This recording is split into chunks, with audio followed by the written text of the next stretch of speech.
Part 1. The Midnight Knock. You hear that? That incessant drumming against the glass. The world outside, it's not just raining tonight, is it? It feels more like a frantic, desperate attempt to get in. Or perhaps, to keep something out. And the wind, it's not just wind. It's a mournful sigh, isn't it? A long, drawn-out exhalation from something ancient, something unseen, something waiting in the periphery. Did you hear that?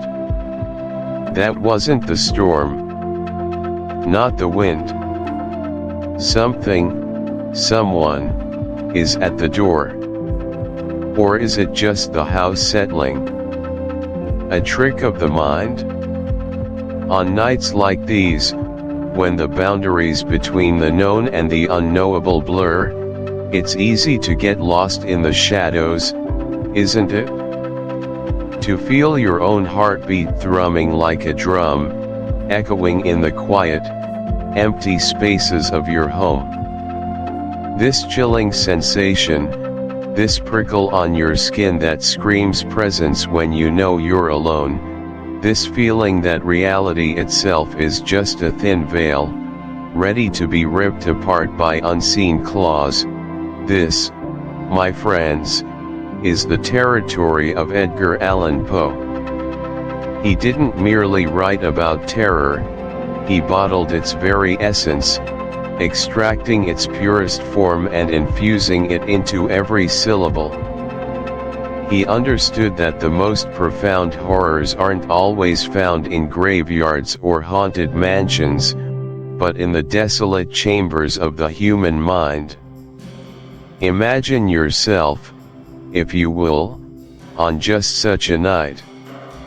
You're alone, the world outside a tempest, the fire in the hearth dying down to embers. Weary. Distraught. Perhaps lost in some obscure, dusty tome. Once upon a midnight dreary, while I pondered, weak and weary, over many a quaint and curious volume of forgotten lore while I nodded, nearly napping, suddenly there came a tapping, as of someone gently rapping at my chamber door. "'Tis some visitor," I muttered, tapping at my chamber door. "Only this and nothing more." "Only this and nothing more," he says. But we know better, don't we? We've felt that irrational dread. That certainty that it is, in fact, something more. This is the insidious genius of Poe. He takes that subtle, unsettling sound, that whisper of an idea, and he cultivates it. He nurtures it in the dark, fertile soil of your imagination, until it blossoms into a full-blown, soul-shaking terror. His monsters rarely announce themselves with a roar. They are born from a quiet unease, a gnawing suspicion, a creeping paranoia. They are the shadows that lengthen just a little too much, the reflections that don't quite mirror your own, the familiar objects that suddenly seem alien. Poe's true monsters don't just lie in wait, they infiltrate. They burrow into your psyche, dismantling your sense of reality brick by psychological brick. They make you question everything you thought you knew about sanity, about control, about what truly lurks in the corners of your perception. They force you to confront the most terrifying truth of all, that the deepest abyss is often found not in the outside world, but within.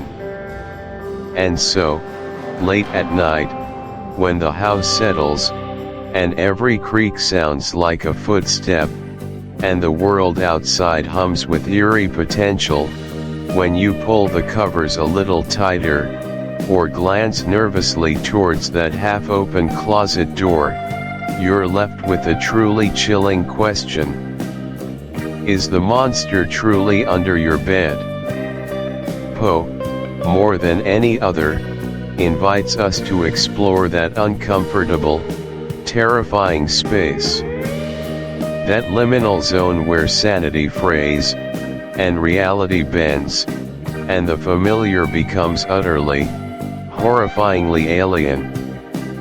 In this journey, we're going to dive headfirst into the collected works of Edgar Allan Poe. We'll explore not just the chilling tales and haunting poems, but the man himself, and the enduring psychological landscapes he meticulously crafted. We'll uncover how he managed to tap into our deepest, most primal fears, and hold them up to the light. Prepare yourself. Because once you step into his world, once you acknowledge the midnight knock, you might find it harder than you think to ever truly leave. And perhaps, you might not even want to. Part 2, Intro, The Curator of Shadows.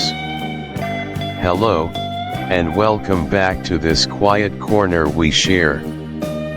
My name is your channel name/narrator's name, but for the purposes of our journey today, you can call me the Curator. Not of artifacts in a dusty museum, nor of fleeting moments caught in amber, but of something far more intricate, far more volatile, the human psyche itself.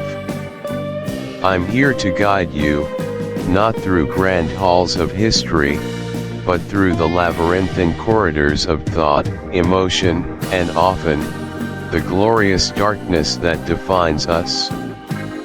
Think of me as your personal cartographer for the uncharted territories of the soul, mapping the peaks of ecstasy and the abysses of despair, all etched into the narratives we hold so dear.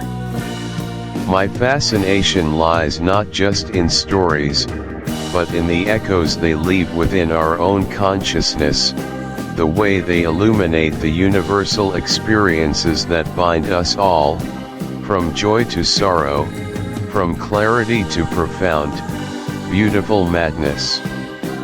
Today, our grand exhibit, our singular, profound focus, draws us into the very heart of the American literary tradition, a place where genius and gloom converged with unparalleled force. We are speaking, of course, of Edgar Allan Poe. To truly appreciate the incandescent brilliance that bleeds from every line Poe penned, we must first acknowledge the crucible from which it was forged. His was not a life of quiet contemplation in an ivory tower, but a relentless, almost preordained descent into shadow. Orphaned early, plagued by poverty, shadowed by constant loss, the untimely deaths of those he cherished, a devastating addiction to alcohol and laudanum, the relentless pangs of unrequited love and professional disappointment. Poe's existence was a relentless symphony of suffering. His was a spirit perpetually adrift, caught between the brutal realities of his time and the terrifying, beautiful landscapes of his own imagination. He was a man forever haunted by the specters of his past, by the gnawing anxieties of the present, and by the chilling uncertainties of the future. He knew grief not as an abstract concept, but as a constant, suffocating companion. He understood madness, not from clinical observation, but from its insidious whispers within his own mind, the fragile tightrope walk between lucidity and the terrifying void. His tales of terror, his hymns to the macabre, his explorations of obsession and paranoia, they weren't mere fantastical concoctions or Gothic melodrama designed solely to entertain.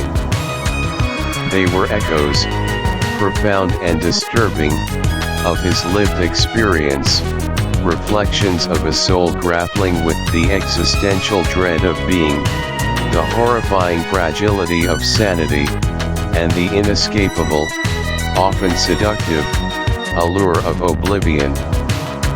Every raven's cry, every tolling bell, every premature burial, every whisper from the abyss, they are not just stories.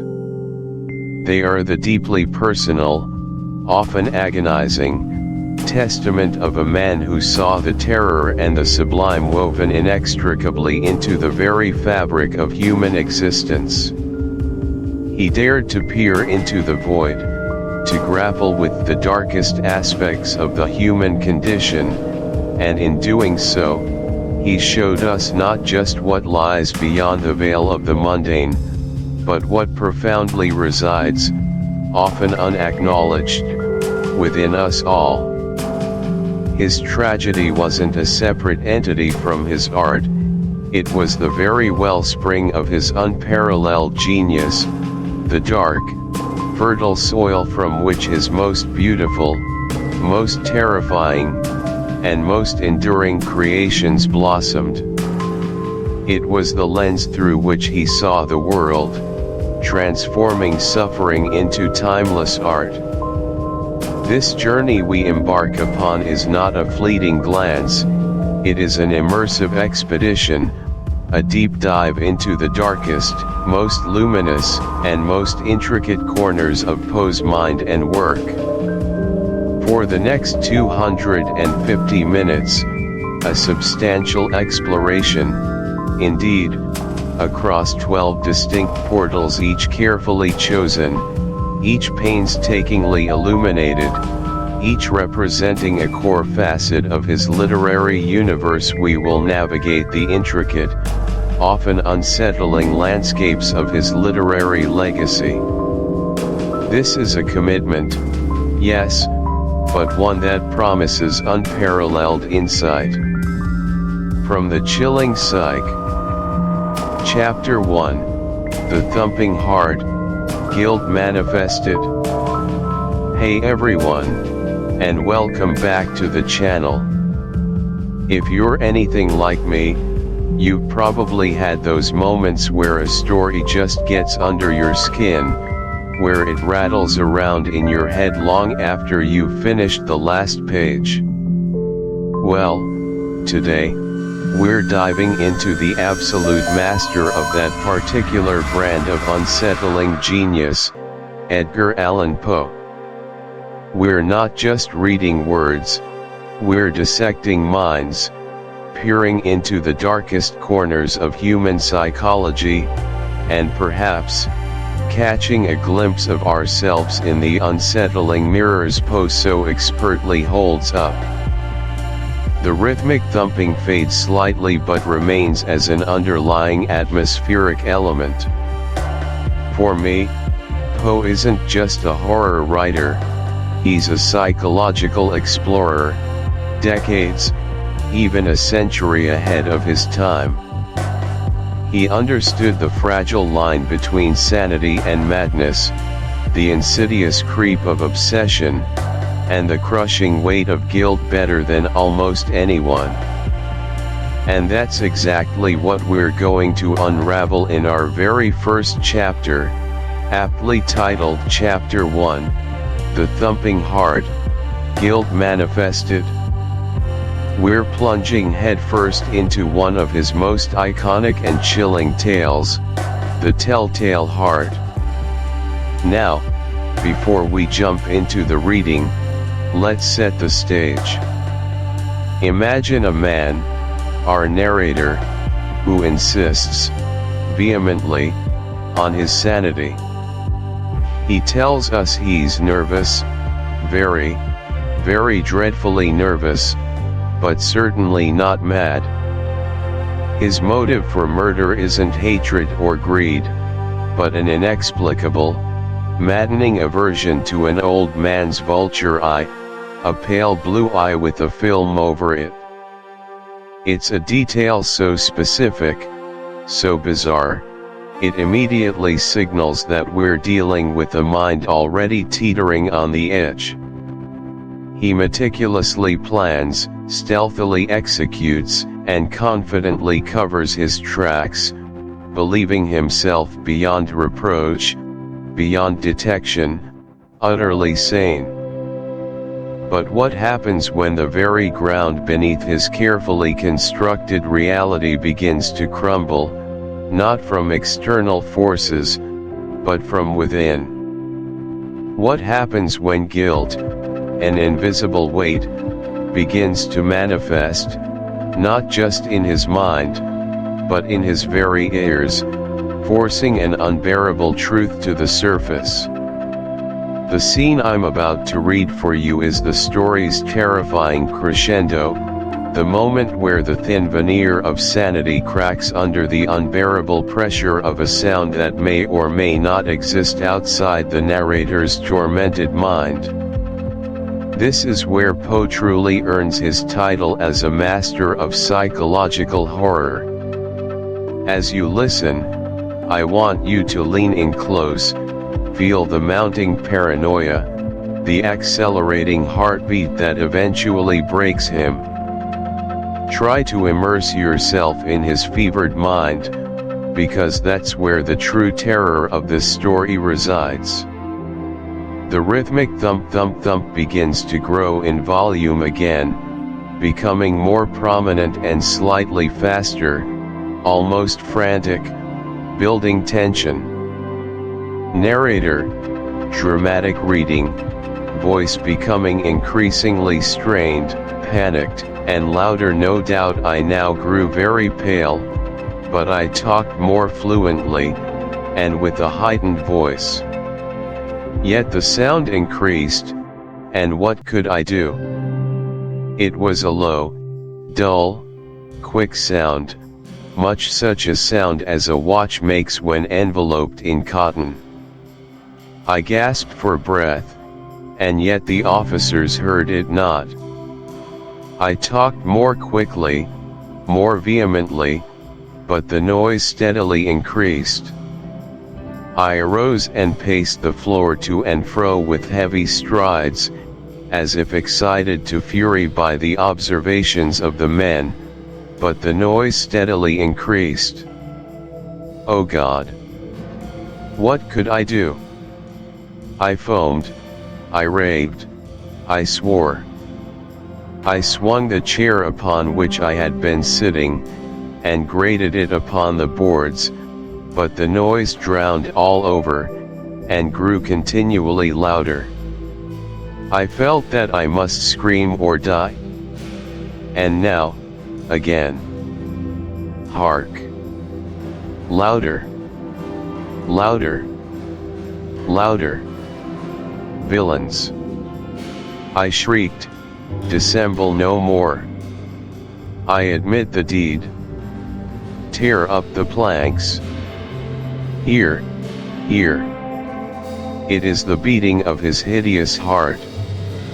Chilling, isn't it?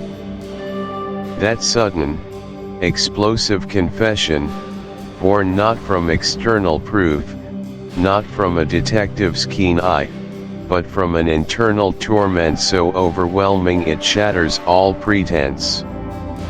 It's a moment that lodges itself in your mind, a story you can't easily shake off.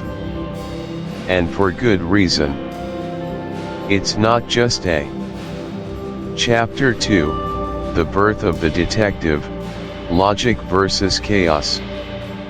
Alright, so last time, we dipped our toes into the darker, more introspective corners of Edgar Allan Poe's mind, looking at the currents that shaped him. We saw the brooding poet, the master of the macabre, the literary revolutionary. But now, we're going to turn a very specific page, one that didn't just define Poe, but redefined an entire genre of literature. We're about to witness, together, the moment the detective was born. Imagine, if you will, Paris in the 1840s. Gas lamps flickering, cobblestone streets whispering secrets. The world is changing, growing, but crime, as always, is a dark shadow. And then, a shadow unlike any other falls across the city, specifically on a quiet, respectable street called Rue Morgue. The murders in the Rue Morgue. Just the title sends a shiver down your spine, doesn't it? When I first encountered this story, it wasn't just a tale, it was an experience. It grips you from the very first paragraph, plunging you into an inexplicable horror. Two women, Madame L'Espanaye and her daughter Mademoiselle Camille, found brutally murdered in their apartment. The details. They are grotesque. The elder woman's throat cut so savagely her head is almost severed, her daughter, strangled and then, horrifyingly, thrust up the chimney head first. The apartment itself is locked from the inside. Windows barred. No discernible entry, no obvious escape. The neighbors hear screams, confused voices. The police are baffled, completely at a loss. It's an impossible crime, a true enigma, a perfect storm of chaos and brutality.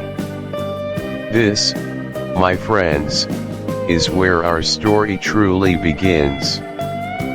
Because into this swirling vortex of confusion steps a figure unlike any seen before in fiction. His name? C. Auguste Dupin.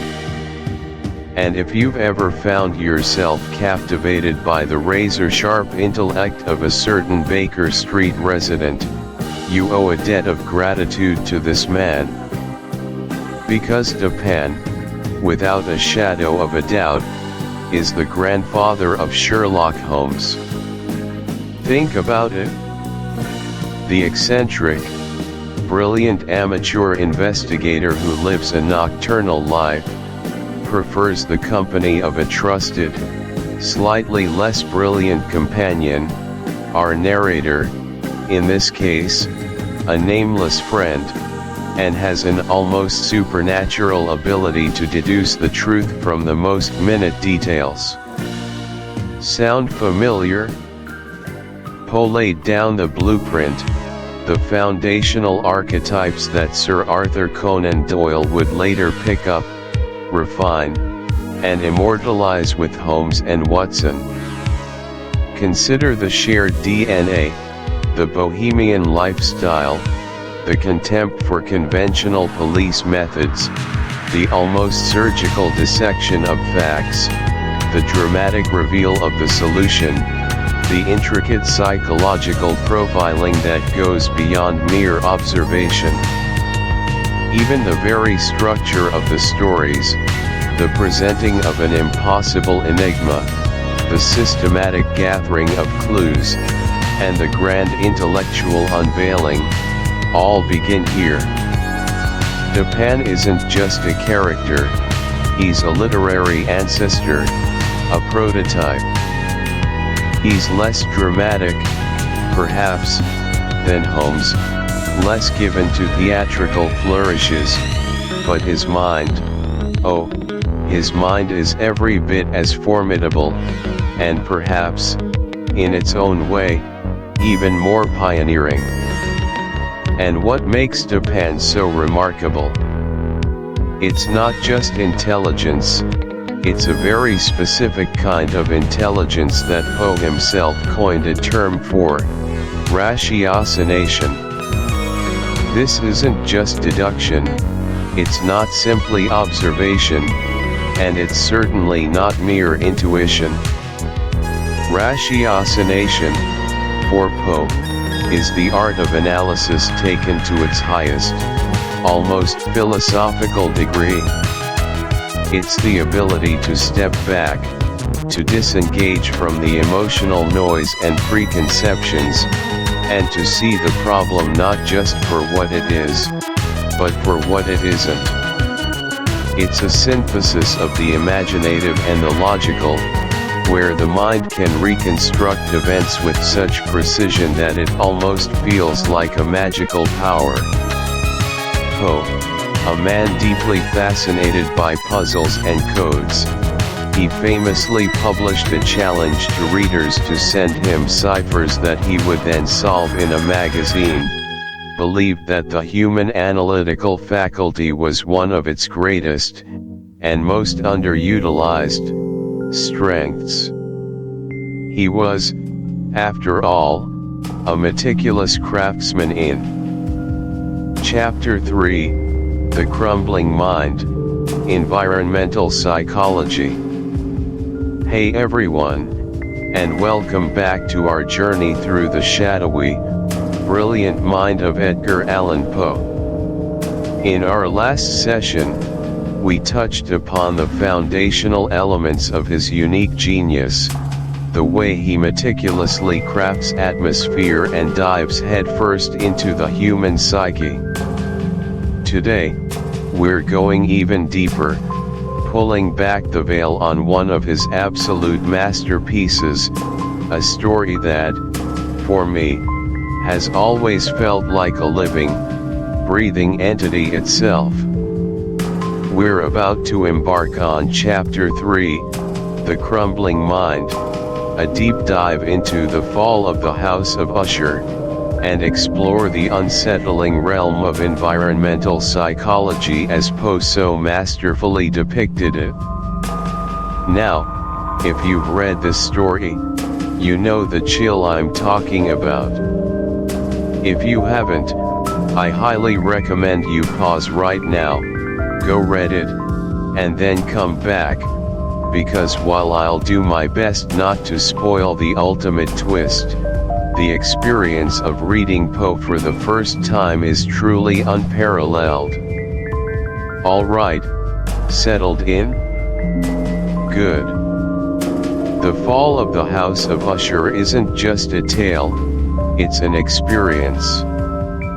From the very first sentence, Poe doesn't just describe a house, he evokes a presence.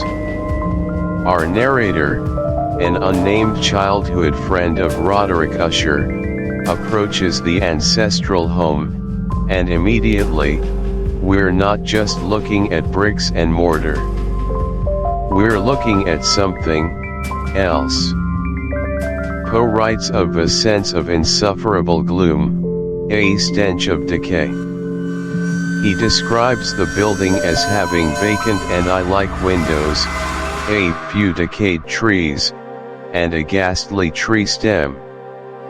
It's not just simile, it's a profound personification. Think about that for a moment. I like windows. It implies vision, observation, a conscious awareness. This house isn't merely a setting, it's a character, a sentient being that watches, breathes, and suffers alongside its inhabitants.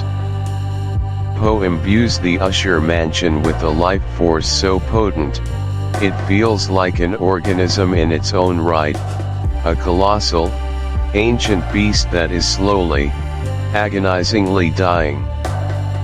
And it's not just a passive decline. This house participates in its own demise. We see the minute fissure, a tiny crack that runs from the roof, down the front, and into the murky tarn below. It's a wound, a scar, mirroring the psychological fissures that are tearing apart the Usher family from within. The very stones seem to absorb the sorrow, the madness, the ancestral decay that has festered within its walls for generations. It sighs, it groans, it casts a pall. When Roderick speaks of the sentience of all vegetable things, and how this has extended in the end, even to the inorganic, he's not just indulging in fanciful delusion. He's articulating Poe's central premise: this house is alive, and it's dying. It's a Gothic testament to the idea that places can harbor spirits, not just of the deceased, but of their suffering. It becomes an active agent, a malevolent force that not only witnesses but actively contributes to the unraveling of its occupants. The very air within the house feels peculiar, ponderous, an atmosphere of sorrow, suggesting a physiological effect on anyone who dares to breathe it in. It's oppressive, almost suffocating, like the house itself is holding its breath in anticipation of its final collapse. This brings us directly to the core of what I call the crumbling mind, the profound connection between physical surroundings and mental health, a concept that Poe explored centuries before modern environmental psychology was even a twinkle in a researcher's eye. Roderick Usher is a man on the precipice of total mental collapse when our narrator arrives. He suffers from a morbid acuteness of the senses, an agonizing hypersensitivity to light, sound, taste, and touch. He can't tolerate even the faint odor of flowers or the slightest sound. His illness isn't just internal, it's amplified and perhaps even caused by his environment. Imagine living in a place where the very walls seem to whisper, where shadows dance with a life of their own, where every creak and groan of an old house is amplified 100-fold by your own terrified perception. The Usher Mansion is not just. Chapter 4, The Masquerade of Death, Inevitability. Hello, dear listeners, and welcome back to our deep dive into the magnificent, macabre mind of Edgar Allan Poe. In our journey so far, we've explored the haunted halls of his prose, the melancholic rhythm of his verse, and the intricate dance of madness and genius that permeates his work.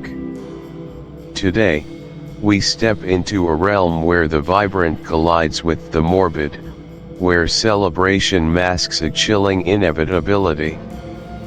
We're opening the doors to the Masque of the Red Death. This isn't just a story, it's a visceral experience, a chilling memento mori whispered from the pages of history. And in this chapter, aptly titled The Masquerade of Death, Inevitability, we're going to peel back the layers of its grim beauty, focusing on those inescapable themes of mortality that echo through its very core.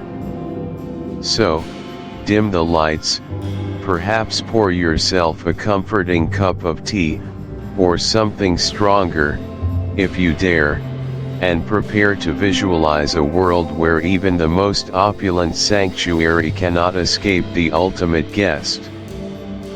First, let's conjure the scene, shall we? Poe, in his unparalleled genius, doesn't just tell us about Prince Prospero's abbey, he invites us into it, guiding us through a labyrinth of artificial bliss designed to defy death itself. Imagine, if you will, this vast, castellated abbey, sealed off from the ravages of the Red Death plaguing the world outside. Prince Prospero, with 1,000 healthy friends, has retreated behind its formidable walls, believing that by locking out the external world, they could somehow lock out fate. A bold, almost arrogant, declaration against nature. Within this fortress of denial, Prospero hosts a grand masquerade, a defiant spectacle of life and revelry in the face of widespread death. And this is where Poe's artistry truly shines, as he invites us to wander through the 7 magnificent rooms where this fatal fate unfolds. Picture them with me, if you can. These weren't just ordinary ballrooms. Oh no. They were a progression, a journey through the human experience, perhaps even life itself, each one a masterclass in immersive, almost disorienting, design. You enter, perhaps, into the blue chamber. Everything is blue, the tapestries, the velvet drapes, even the light filtering through the stained glass windows, washing the scene in a tranquil, almost dreamlike cerulean hue. It feels like the innocence of dawn, doesn't it? A beginning. From there, you move into the purple room. A richer, deeper shade. Maybe hinting at a growing opulence, a touch of royalty, or perhaps the budding mystery of early life. The light here, too, matches the decor, bathing everything in a regal, dusky violet. Next, the green. Lush, vibrant, alive. A verdant expanse that speaks of growth, of vitality, of life in full bloom. The walls, the furnishings, the windows, all a symphony of emerald and jade. You can almost feel the air growing warmer, the laughter growing louder as you pass through these chambers. Then comes the orange. A fiery, energetic burst. Think of midday sun, of passion, of the zest of maturity. It's an invigorating, almost startling shift from the coolness of the earlier rooms, reflecting a peak, a zenith of the revelry. Following orange, we encounter the white. Clean, pure, stark. Perhaps it signifies a brief moment of clarity amidst the delirium, or even the calm reflection of later years. It's a striking contrast to the vibrant rooms before it, a momentary pause in the chromatic frenzy. And then, the violet. Not the early purple, but a deeper, more profound violet. Perhaps suggesting contemplation, wisdom, or even the melancholic beauty of twilight. It carries a certain gravitas, a subtle shift in mood, preparing you, perhaps, for what lies ahead. But it is the 7th chamber, the final one, that truly sears itself into your memory. It is a room unlike any other, situated at the extreme western end of the imperial suite. Here, the heavy velvet tapestries that drape the walls are black. A profound, oppressive blackness. And yet, the immense, Gothic windows that look out upon the corridor are of a deep. Chapter 5, The Perverse Imp, Self-Sabotage. Hey everyone, and welcome back to our deep dive into the labyrinthine mind of Edgar Allan Poe. If you've been with us through the previous chapters, you know we've journeyed through the Gothic, the Macabre, and the deeply psychological. But today, we're going to confront something even more unsettling, perhaps because it lurks within each and every one of us. We're talking about the insidious whisper of the perverse IMP. This chapter, Chapter 5, is titled The Perverse Imp, Self-Sabotage, and our goal is to truly understand this peculiar, dark facet of the human psyche that Poe so brilliantly illuminated, especially through the chilling narrative of the Black Cat. Get ready, because this is going to be a journey into some uncomfortable truths about ourselves. Point 1. Define the spirit of the perverse, the urge to do wrong simply because it is wrong. So, let's start with the big one.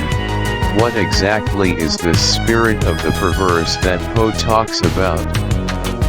He lays it all out in a short story, almost an essay, titled The Imp of the Perverse. And let me tell you, it's one of those concepts that, once you hear it, you realize you've experienced it your whole life, even if you didn't have a name for it. It's a fundamental, unsettling truth about the human psyche that Poe managed to pinpoint with astonishing clarity. Imagine this: you're standing on the very edge of a towering cliff. Below you, the waves crash, a dizzying abyss. You're safe, of course, your feet firmly planted, a solid fence between you and the drop, but a sudden, irrational thought flashes into your mind. What if I just leaned forward? What if I jumped? Or perhaps you're precariously balancing a fragile, irreplaceable antique vase on a table, and for a fleeting, terrifying second, you feel an inexplicable urge to just knock it over. Not because you dislike the vase, not because you're angry, but just because. That, my friends, is the imp of the perverse at play. It's that whisper in your ear that says, do the exact opposite of what you should. Poe describes it as an incentive of the perversity proper, operating independently of all other inducements. Let's break that down because it's crucial. He's saying it's not about desire for gain. You don't want the cliff jump for any reward. There's no treasure at the bottom. It's not about revenge, or pleasure, or even a deep-seated pathology in the traditional, clinical sense. It's the pure, unadulterated, irrational urge to do the wrong thing simply and solely because it is wrong. It's a profound, almost philosophical opposition to one's own well-being, a rebellious spirit against one's own best interests, a defiant snarl in the face of logic and self-preservation. Think about it. We've all had those moments, haven't we? You're explicitly told not to touch the wet paint on a freshly painted wall, and suddenly, your finger aches with an irresistible compulsion to smudge it. You're guarding a secret, a crucial piece of information that could ruin you if revealed, and yet, the words feel like they're trying to escape your lips, practically forming themselves, threatening to burst out unbidden. Poe saw this impulse, this almost suicidal urge to contradict ourselves, to sabotage our own happiness, our own safety, our own futures, as a fundamental, inherent part of human nature. It's as if a small, mischievous, yet utterly destructive demon lives within us, constantly seeking to undermine our rational choices. He talks about a hypothetical man who commits murder, escapes detection, lives a life free of suspicion. But then, day after day, week after week, he feels this growing, irresistible urge to confess, to reveal his own heinous crime, knowing full well it will lead to his ruin, his public disgrace, his execution. Why? Not out of a sudden surge of moral guilt, not out of a sincere desire for atonement or redemption, but purely out of the perverse spirit. The overwhelming knowledge that his secret must not be told becomes the very reason the imp compels him to tell it. It's a profound, chilling eye. Chapter 6, Beauty in the Grave, Eternal Love. Welcome back, dear listeners, to our journey through the shadowy, labyrinthine mind of Edgar Allan Poe. We've navigated the desolate landscapes of his life, probed the depths of his existential despair, and even peeked behind the veil of his literary craftsmanship.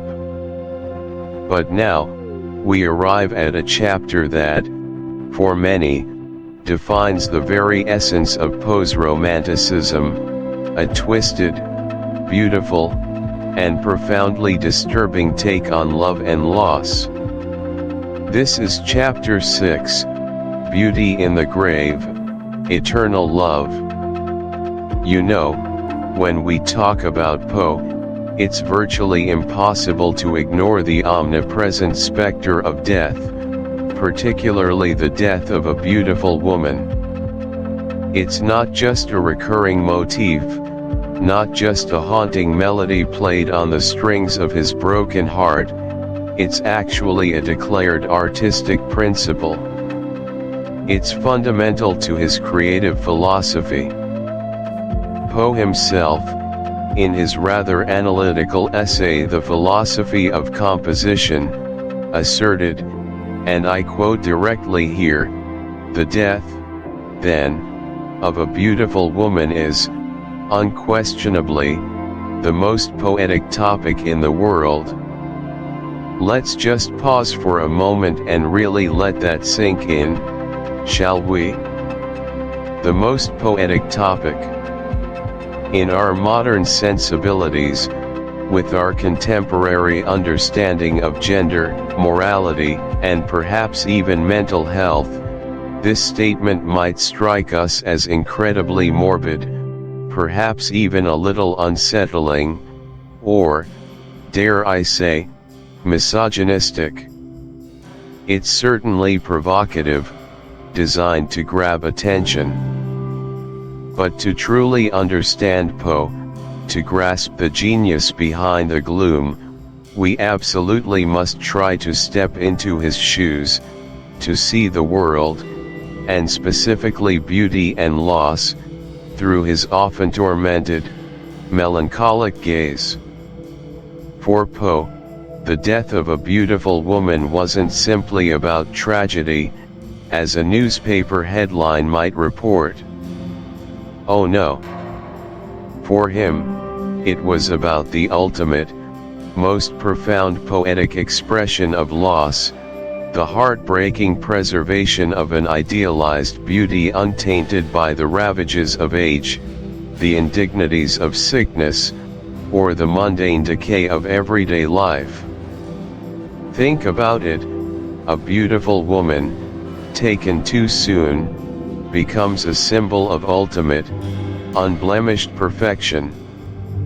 She's forever enshrined in memory, eternally young, eternally radiant, a haunting vision of what was and what can never be again.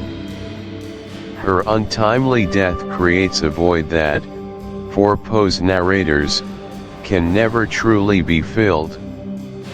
This leads to an intense, consuming, almost spiritual grief that, for Poe, was the very wellspring of poetic inspiration. It's not about celebrating death itself, understand, it's about immortalizing a specific kind of beauty, an almost divine beauty, through the lens of irreplaceable, profound sorrow. It becomes the ultimate elegiac theme, a lament so deep it echoes through eternity. It's the aestheticization of grief, transforming personal tragedy into universal art. And nowhere is this concept more exquisitely, and perhaps more disturbingly, distilled than in his final complete poem, Annabel Lee. This poem, published posthumously in 1849, is a masterclass in weaving together themes of innocent love, devastating loss, and an almost supernatural, defiant devotion.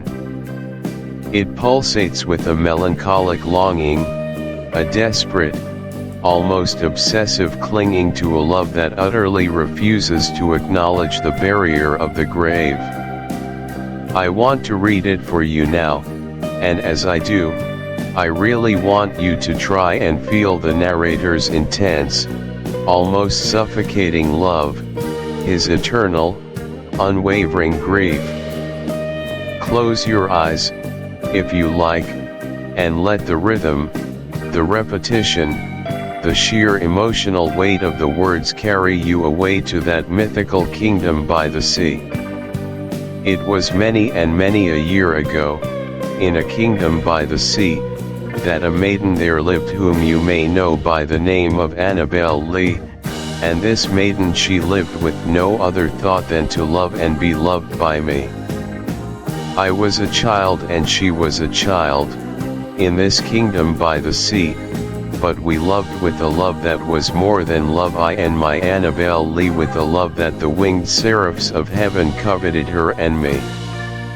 And this was the reason that, long ago, in this kingdom by the sea, a wind blew out of a cloud, chilling my beautiful Annabel Lee. To a profound psychological breakdown, the narrator, utterly driven mad by an unmanageable grief, coupled with his drug abuse, hallucinates the entire event.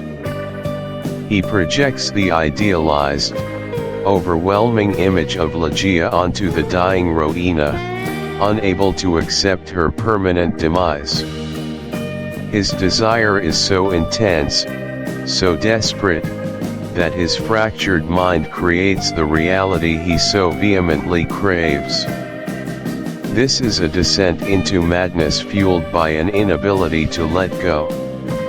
Regardless of which interpretation you lean towards, the underlying psychological current is undeniable, an attachment to the deceased that goes far beyond conventional, healthy grief. The narrator in Ligeia isn't just remembering a lost love, he is actively, desperately desiring her return, her physical presence, even if it means metaphorically, or perhaps literally, desecrating another person's body and identity. This isn't necessarily explicit, carnal necrophilia in the most literal, crude sense. Poe is far too subtle and psychologically astute for that. But it absolutely, unequivocally touches upon the psychological underpinnings of necrophilia, a profound, disturbing inability to let go of the dead, an overwhelming yearning for physical communion with them, or rather, with the idea of the dead as embodied and present. He yearns for Ligeia so intensely that he can only perceive life through her enduring absence, or through her terrifying, projected presence within another. His love has become a demand for an eternal, almost physical return, a desire to possess the deceased, body and soul. It's a love that doesn't respect the sacred boundaries of life and death. nor the autonomy of another living person. Poor Rowena. Just think about the implications. He takes a new wife, Rowena, but he never truly sees her. His mind is perpetually filled with the radiant, haunting image of Ligeia. He is, in essence, married to the memory of Ligeia, even while Rowena breathes and walks beside him. And when Rowena dies, her body becomes the ultimate, unwitting vessel for his ultimate, perverse desire, the reanimation of his lost love. This is a twisted, truly terrifying form of eternal love, one that is deeply disturbing because it implicitly requires the death of one woman to facilitate the return, even if only in the narrator's tortured, opium-addled mind, of another. Poe, through masterpieces like Annabel Lee and Ligeia, doesn't just dabble in the macabre, he masterfully explores the darkest, most forbidden corners of human love and grief.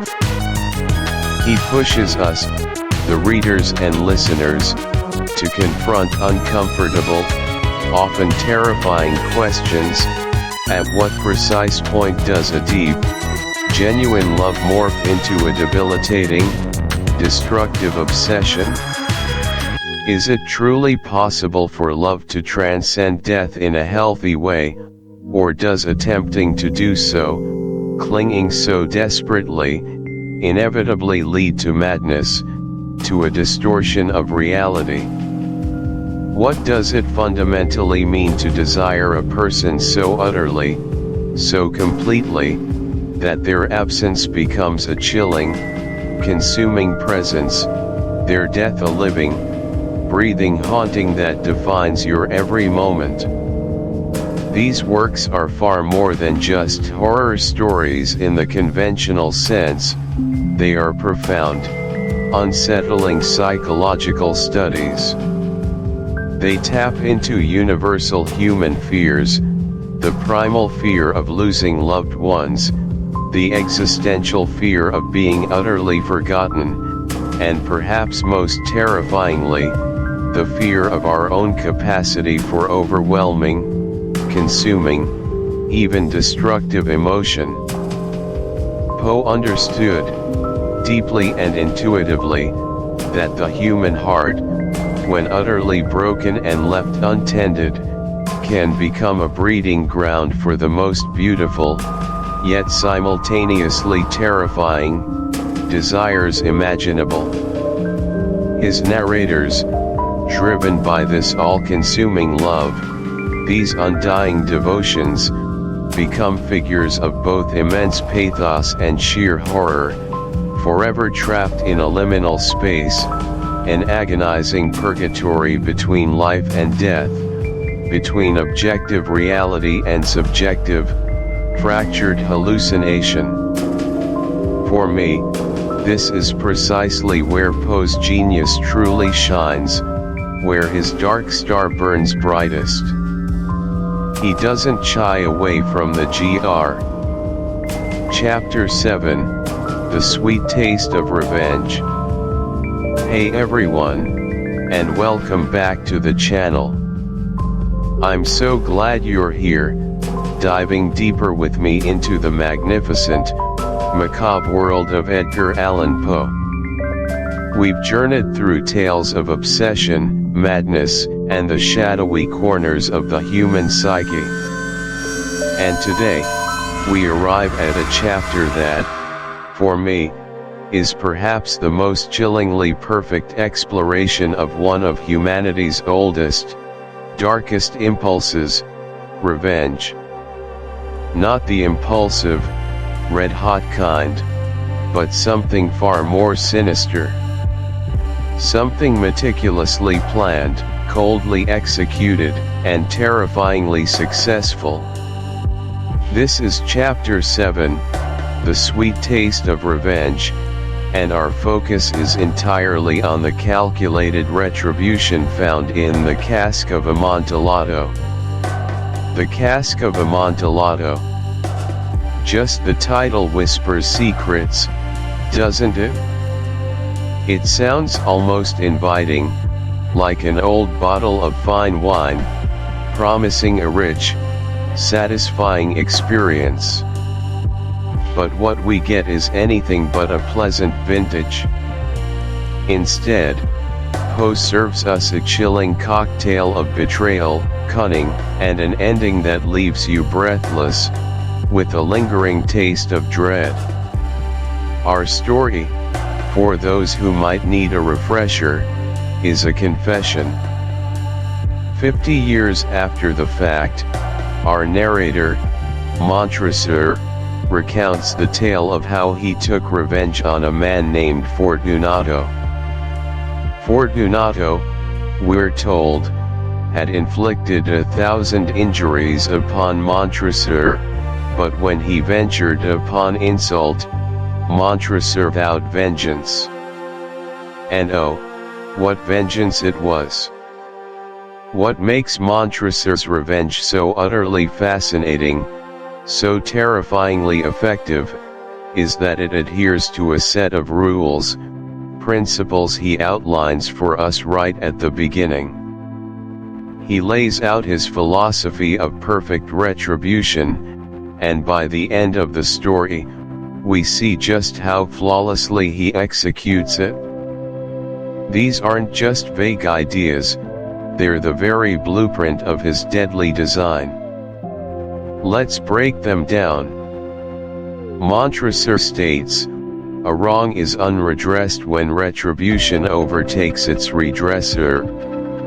What does that mean? It means the avenger, the one seeking to right the wrong, must not suffer any consequences.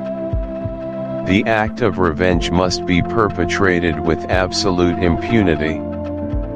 If Montresor were caught, imprisoned, or even felt a moment's remorse, his revenge would be, in his twisted view, nullified. It wouldn't be perfect.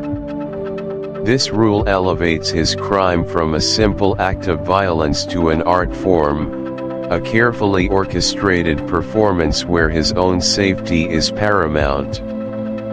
He needs to remain free, untouched by the hand of the law or the sting of conscience. For Montresor, the very act of being able to live with his deed, to recount it with a cold, almost academic detachment 50 years later, is proof of his success. He walks away clean, physically and, in his mind, morally. But impunity isn't enough.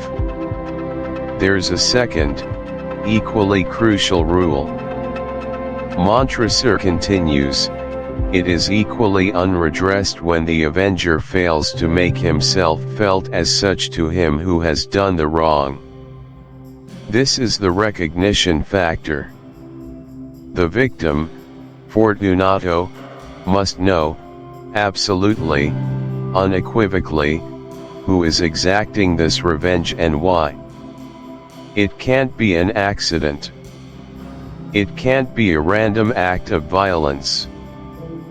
Fortunato must, in his final moments, understand that this is Montresor's doing, a direct consequence of his insult. This isn't about blind rage, it's about a calculated message, delivered with devastating clarity.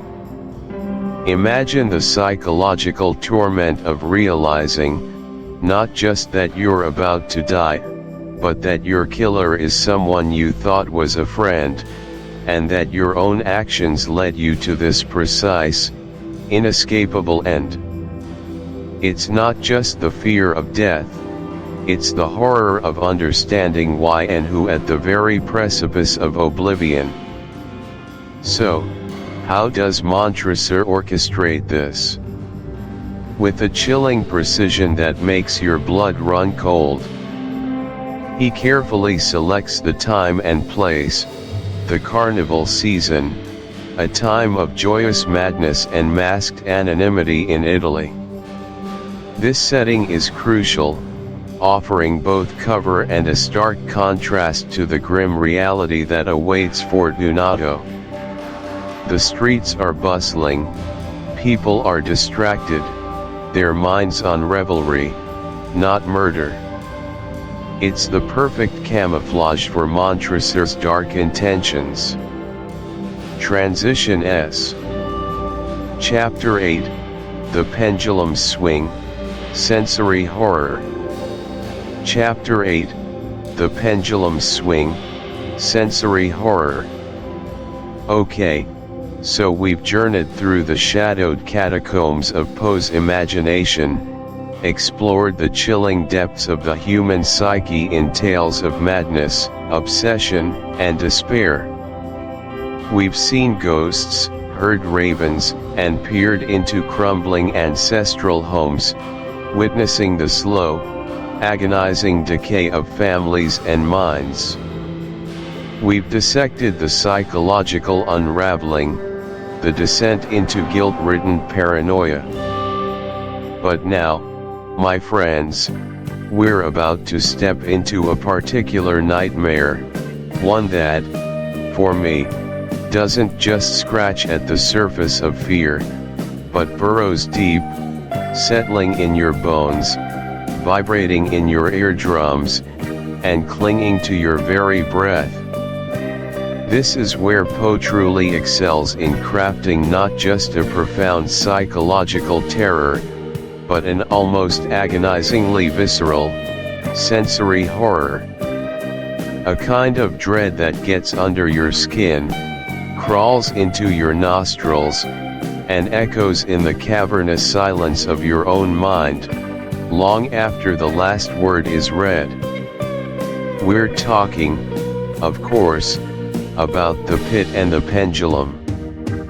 This isn't merely a story, it's a meticulously engineered, diabolical torture chamber, designed with a precision that borders on the artistic in its cruelty.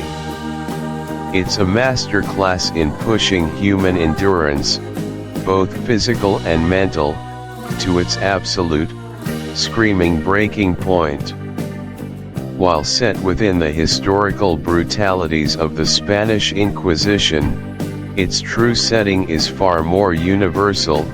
It's a journey into the darkest, most terrifying corners of what it means to be alive, yet utterly, hopelessly helpless. Can you imagine a more profound hell, one crafted not by supernatural forces, but by the cold, calculating ingenuity of man? It's a testament to Poe's genius that he can take us to this place of absolute duress and force us to confront not just the torment, but the resilience hidden within. The pit, the terror of the unknown. Imagine this, if you will, you've been condemned. The whispers of your sentence still echoing in your ears, a chilling verdict of death, final, irreversible. And then, darkness. Not just the absence of light, but an absolute, suffocating, palpable darkness. A velvet blackness so profound that it feels like a physical entity, pressing in on you from all sides, blinding you, deafening you to everything but the frantic thumping of your own heart. That's precisely where Poe drops us, directly into the disoriented mind and body of our unnamed narrator. He rouses, or perhaps simply comes to, in a state of utter confusion, his memory fractured, his senses reeling.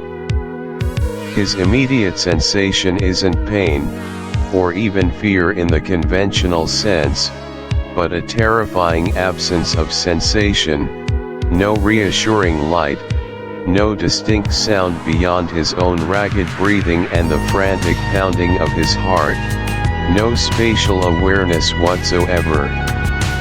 He is utterly adrift in a void, a chilling vacuum of perception. For me, this initial stage is arguably more terrifying than the physical torments that later unfold. Why? Because it's the purest manifestation of the horror of the unknown. The human mind, brilliant and terrifying in equal measure, immediately begins to fill that void with its most primal, most monstrous imaginings. What horrors lurk in the unseen? What dimensions does this blackness hold? He cautiously stretches out an arm, feeling the cold, slimy, ancient stone of his cell, its rough texture chilling him to the bone. He tries desperately to estimate its vast, oppressive size, stumbling blindly in the inky blackness, his feet eventually finding the treacherous edge of something unthinkable. And then, he nearly plunges into it. The pit. Poe doesn't just describe a hole in the ground, he imbues the pit with a malevolent presence, making it a character in its own right. It's an abyss, a hungry maw, a profound metaphor for absolute despair, for oblivion itself. The narrator doesn't see it in the conventional sense, he experiences its terrifying proximity, the rush of cold air, the dizzying drop into nothingness. He doesn't hear it, not distinctly, but he infers its fathomless depth through the sheer, horrifying EMP. Chapter 9, The Doppelganger, The Enemy Within. Hello everyone, and welcome back to the channel. I'm so glad you're here with me again as we continue our deep dive into the dark, labyrinthine mind of Edgar Allan Poe. Thank you for all your incredible comments on our last chapter about the fall of the House of Usher. Your insights are always so valuable, and it truly makes this journey feel like a shared exploration. Today, we're stepping into another shadowy corner of Poe's world, one that asks us to confront perhaps the most terrifying adversary of all, ourselves. We're dedicating this chapter, The Doppelganger, The Enemy Within, to a story that, for me, cuts right to the bone of what it means to be human, to struggle with our own moral compass, and to face the chilling possibility that our greatest threat isn't out there, but right here. We're talking, of course, about William Wilson. The objective for today is to unravel the intense identity crisis at the heart of William Wilson. We're going to pull apart the literary trope of the double, delve into a fascinating psychological battle between the ID and the superego, and ultimately, grapple with the profoundly unsettling realization that, more often than not, we are our own worst enemies. So, settle in, perhaps dim the lights a little, and let's begin. Now, William Wilson isn't just a fascinating story, it's a quintessential example of a literary device that has haunted human storytelling for centuries, the double, or as it's more famously known, the doppelganger. It's a German word, literally meaning double goer, and it conjures up images of an identical, often ghostly, or menacing, counterpart to a living person. Culturally, the doppelganger has worn many hats. In folklore, seeing your own doppelganger was often considered a bad omen, a harbinger of death or misfortune. It's appeared in myths as a spirit double, a psychic projection, or even a literal evil twin. Think of the psychological thrill in knowing there's someone out there who looks exactly like you, sounds exactly like you, perhaps even thinks like you, but whose intentions might be sinister, or whose very existence threatens your own sense of self. It's an idea that taps into deep-seated anxieties about identity, individuality, and the fragile line between reality and illusion. Literature, of course, has embraced this trope with open arms. From E.T.A. Hoffman's The Devil's Elixirs to Dostoevsky's The Double, to more modern takes in films and television, the doppelganger concept is a persistent shadow in our collective imagination.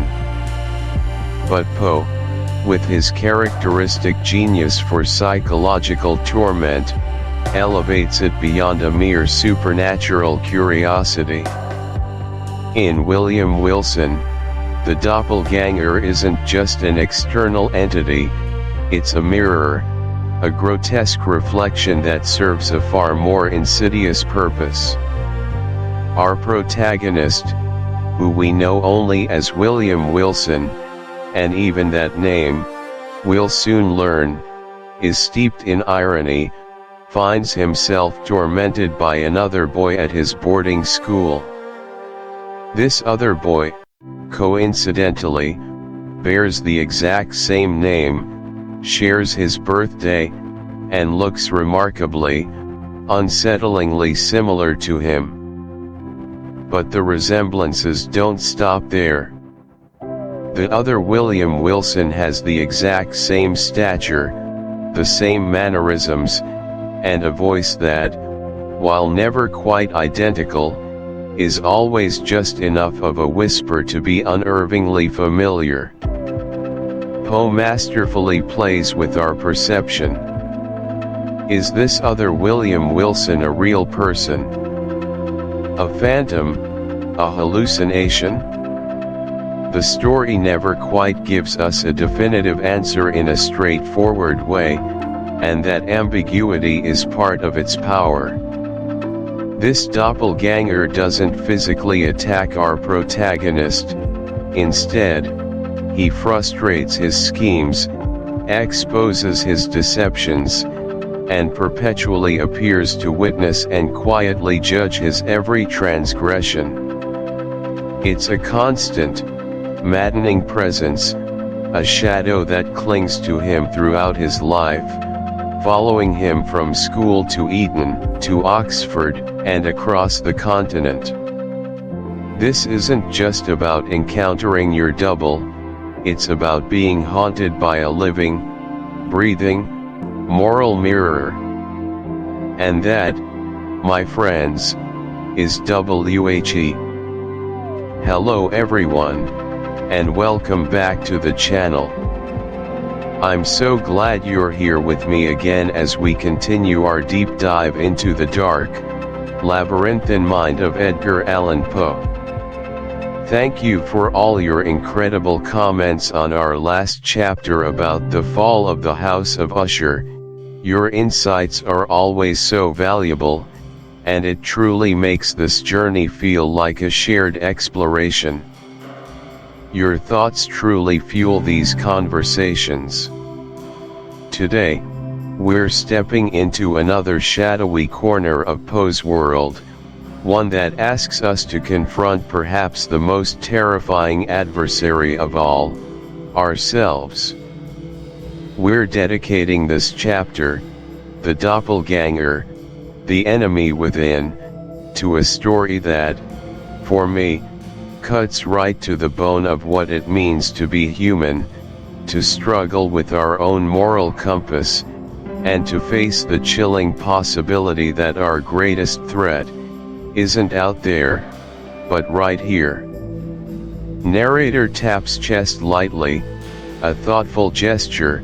We're talking, of course, about William Wilson.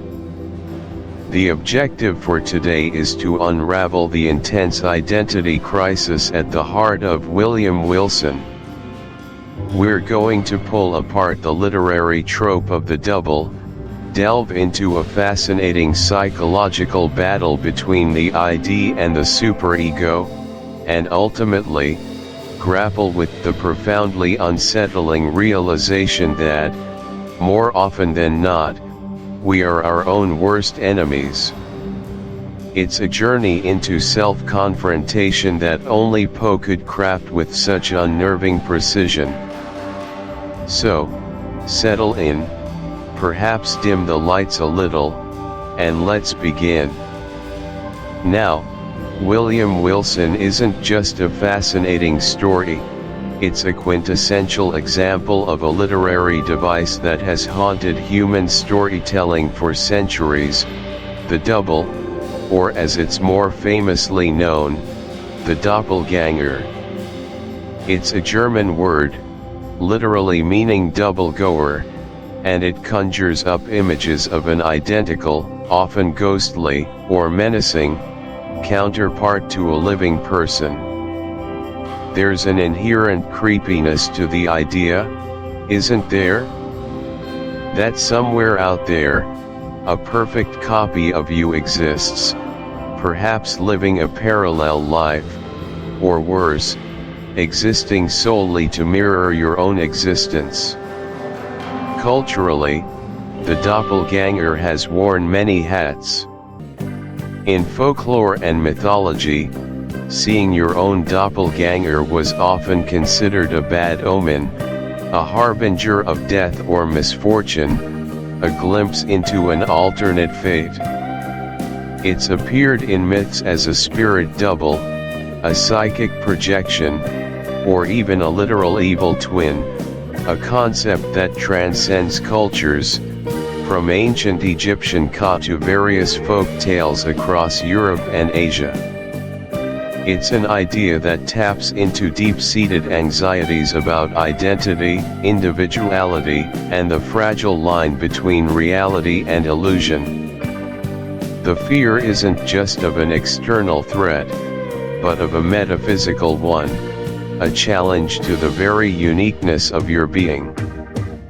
Literature, of course, has embraced this trope with open arms, finding endless psychological and philosophical avenues to explore.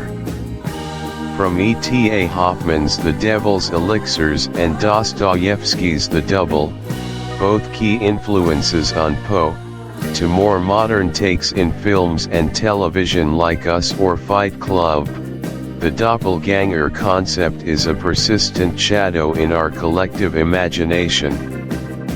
It allows authors to explore themes of duality, fractured identity, and the hidden self.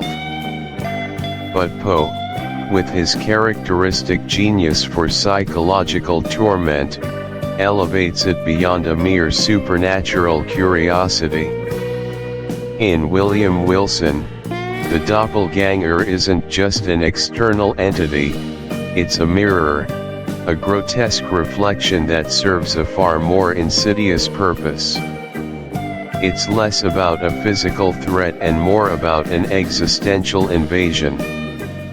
Our protagonist, who we know only as William Wilson, and even that name, as we'll soon learn, is steeped in irony, almost a deliberate obfuscation of his true self, finds himself tormented by another boy at his boarding school.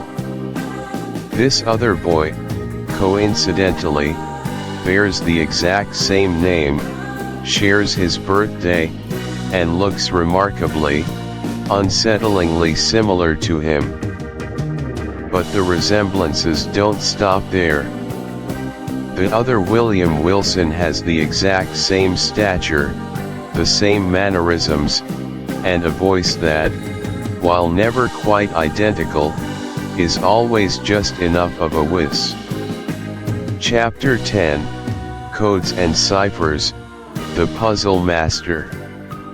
Welcome back, dear listeners, to our journey through the enigmatic and often disquieting world of Edgar Allan Poe. So far, we've delved into the shadowed corners of the human psyche, explored the thrilling origins of detective fiction, and even touched upon the chilling beauty of his poetry. We've seen Poe as the architect of terror, the master of suspense, and the melancholic poet. But today, we're going to uncover another facet of his extraordinary mind, a side that reveals a pure, almost childlike delight in intellectual challenge, in the meticulous unraveling of secrets. This is Chapter 10, Codes and Ciphers, The Puzzle Master. And our focus for today is a story that, at first glance, might seem like a departure from his usual fare, yet is undeniably, quintessentially Poe, the Gold Bug. Our goal today? To experience the sheer intellectual thrill embedded within this remarkable tale, a story that proves Poe wasn't just about the darkness, but also about the dazzling light of human ingenuity. Pause for effect. Now, when you think of Edgar Allan Poe, do you immediately picture intricate puzzles and secret codes? Probably not. You're more likely to conjure images of ravens, telltale hearts, or masked balls. But beneath the Gothic grandeur and psychological drama, Poe harbored a profound and almost obsessive fascination with cryptography. This wasn't just a fleeting interest, it was a deeply ingrained passion that he actively pursued and challenged the public with.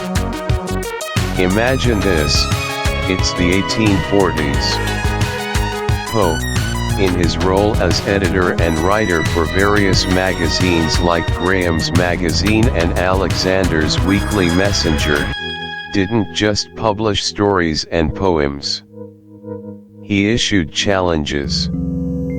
He would invite readers to send in their most complex ciphers, boasting that he could solve any of them, provided they weren't mere jumbles of symbols but actual messages encoded using established cryptographic principles. And he wasn't bluffing. Time and again, he would receive these elaborate codes, and time and again, he would publish their solutions, much to the astonishment and delight of his readership. Poe understood that beneath the seeming chaos of a cipher, there lay order, a pattern dictated by the frequency of letters in any given language. He famously articulated this, explaining that there is no cipher, however intricate, which the ingenuity of man cannot unravel, if certain general laws be followed in its construction. He saw ciphers not as insurmountable barriers, but as elegant, solvable puzzles, a testament to the power of human reason and methodical deduction. This wasn't just a parlor trick for him, it was a demonstration of intelligence, a playful yet profound engagement with the very structure of communication. For Poe, the mind was the ultimate tool, capable of deciphering not just words, but the hidden meanings of the universe itself. This deep-seated conviction, this intellectual confidence, is the very bedrock upon which the Gold Bug is built. It's his personal playground, translated into narrative form. Pause. So, with that context in mind, let's dive into the heart of the Gold Bug and experience that intellectual thrill firsthand. The story introduces us to William Legrand, an eccentric, impoverished gentleman living on Sullivan's Island, South Carolina, accompanied by his loyal, somewhat superstitious ex-slave, Jupiter, and a faithful dog. One day, Legrand discovers a peculiar, golden scarabaeus beetle, the titular gold bug. Soon after, he lends this bug to a friend who wants to sketch it, and on a piece of parchment found near the bug, Legrand sketches an image of the creature. Here's where the magic begins. Later, the friend, the story's narrator, notices that the parchment, when heated by the fire, reveals not just Legrand's sketch of the beetle, but a crude drawing of a skull. And not just a skull, but a goat's head directly beneath it. This seemingly innocuous discovery triggers a chain of deductions in Legrand's mind, a subtle shift from curiosity to intense investigation. He realizes this isn't just any. At first glance, it's gibberish. A chaotic jumble of numbers, punctuation marks, and archaic symbols. But Legrand, guided by Poe's own cryptographic expertise, knows exactly where to start: frequency analysis. He explains his method to the astonished narrator, and this is where Poe truly shines, making a complex process utterly captivating and comprehensible. Step 1. Count the occurrences of each symbol. Legrand methodically tallies every single symbol. He observes that the symbol 8 appears most frequently. In the English language, the most common letter by a significant margin is E. So, Legrand makes his first educated guess: 8 equals E. Step 2. Look for common single-letter words. Are there any single symbols followed by a space? Yes, Legrand finds a. In English, the only single-letter words are a and I. Based on context and probability, a is more common. So, he tentatively assigns equals a. Step 3. Hunt for common short words, especially the a. This is where it gets really exciting. Legrand knows that the is the most common word in English. He looks for a repeating pattern of 3 symbols, where the first symbol is very frequent, the second less so, and the third moderately frequent. He finds the sequence, 48. Since is a and 8 is E, this means 4 must be T. So, 4 equals T. The pattern that is crucial. Step 4. Expand the alphabet. With E, A, and T identified, Legrand now has a foundation. He goes back through the cipher, substituting these known letters. This makes other patterns jump out. For example, he sees many occurrences of 88, which is now EE. He also looks for common 2-letter words like of, to, in, is, it, on, at, and 3-letter words like and, for, are, but, not. Let's illustrate with a snippet from the actual decryption process Legrand describes. Suppose Legrand has confirmed 8 equals E, equals a 4 equals T. He then looks for patterns. He might find a sequence like -4. If 4 is T, what common words end with T? At, it, not, but, If dash is O, that would give him OT. He would then check if this O makes sense in other places. He sees 48. If 4 is T and 8 is E, then could be H. So 48 becomes the. This confirmation strengthens his belief that equals H. This iterative process continues. Each confirmed letter unlocks more possibilities, turning the seemingly random symbols into a rapidly coalescing message. It's like watching a blurry image slowly come into focus, pixel by pixel. The mind races, making connections, ruling out possibilities, and confirming others. Legrand's deduction is not just about raw intellect, it's about patience, methodical application of knowledge, and an acute understanding of linguistic patterns. He doesn't guess wildly, he builds an argument, letter by letter, word by word, until the complete message reveals itself. Dramatic music swells and then calms slightly, and what is the message that emerges from this beautiful intellectual exercise? It's a set of precise, almost poetic instructions, written in cryptic pirate parlance. A good glass in the bishop's hostel in the Devil's Seat 41 degrees and 13 minutes northeast and by North Main Branch 7th limb east side. A shot from the left eye of the Death's Head, a beeline from the tree through the rock 40 feet out. This decoded message is the key to finding Captain Kidd's legendary treasure. It's not just a collection of words, it's a detailed, multi-layered riddle. A good glass means a telescope.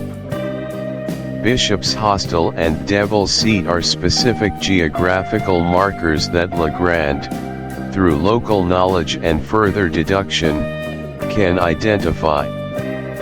The Death's Head refers to the skull drawn on the parchment, and the instructions to shoot from the left eye mean to sight through a particular hole. The tension builds as Legrand, Jupiter, and the narrator embark on this literal treasure hunt, following these instructions to the letter.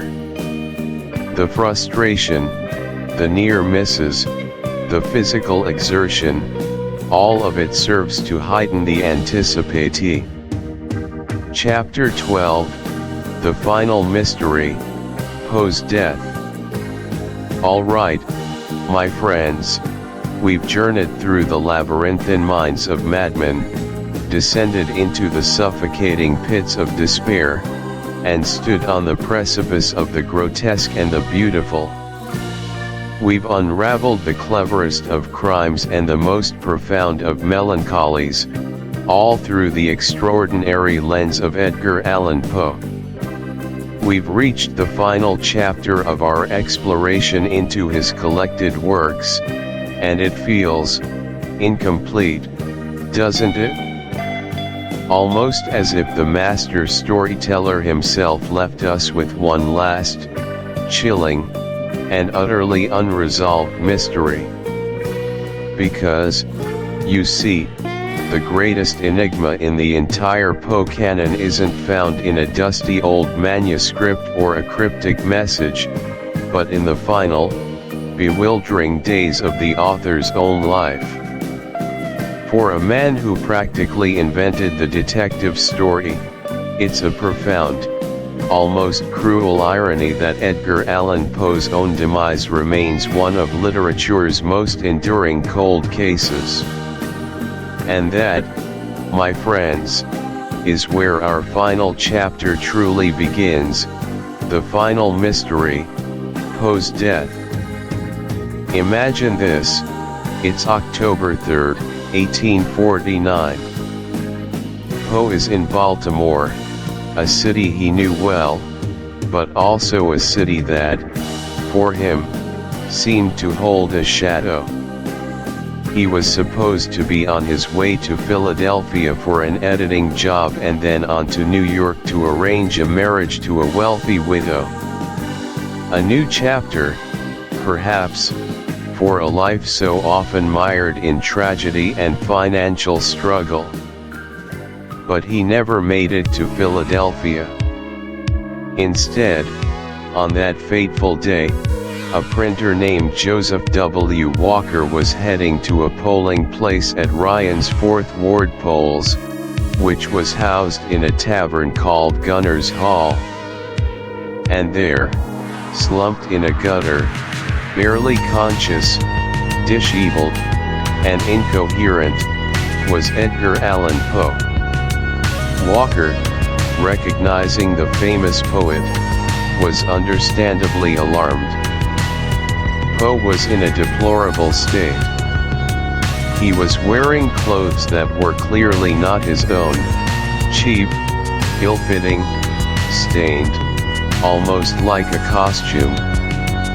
His eyes were glazed, his face pale and haggard. He couldn't explain how he got there, or what had happened to him. He was mumbling, drifting in and out of consciousness. Walker immediately sent for Poe's relative, Dr. Joseph E. Snodgrass, a man who, unfortunately for Poe's legacy, held strong temperance views. Snodgrass, upon seeing Poe, diagnosed him as suffering from the effects of liquor. Now, it's true that Poe had a notorious struggle with alcohol. A single glass could send him into a downward spiral, but this immediate diagnosis, colored by Snodgrass's personal beliefs, would haunt the narrative of Poe's death for generations. Poe was rushed to Washington College Hospital. For 4 days, he lingered in a delirium, experiencing hallucinations, fever, and violent tremors. He called out names, specifically one, Reynolds. Was it Jeremiah N. Reynolds, whose account of Antarctic exploration had inspired Poe's novel, The Narrative of Arthur Gordon Pym, or perhaps a political figure? No one knows. He also repeatedly called out for Virginia, his deceased wife, and reportedly muttered incoherent curses. He drifted in and out of consciousness, never truly lucid enough to explain what had happened to him. And then, on October 7, 1849, at 5 a.m., Edgar Allan Poe uttered his final, chilling words, reportedly, "Lord help my poor soul." And then, he was gone. But what really happened? The official cause of death was listed as congestion of the brain, a vague term often used at the time for deaths where the specific cause was unclear, frequently linked to alcohol or brain injury. But the circumstances were so bizarre, so utterly out of character for someone supposedly just traveling, that theories immediately began to swirl. And they haven't stopped swirling since. One of the most compelling, and certainly the most sensational, theories is cooping. This was a vile practice common in 19th century American politics, particularly around election time.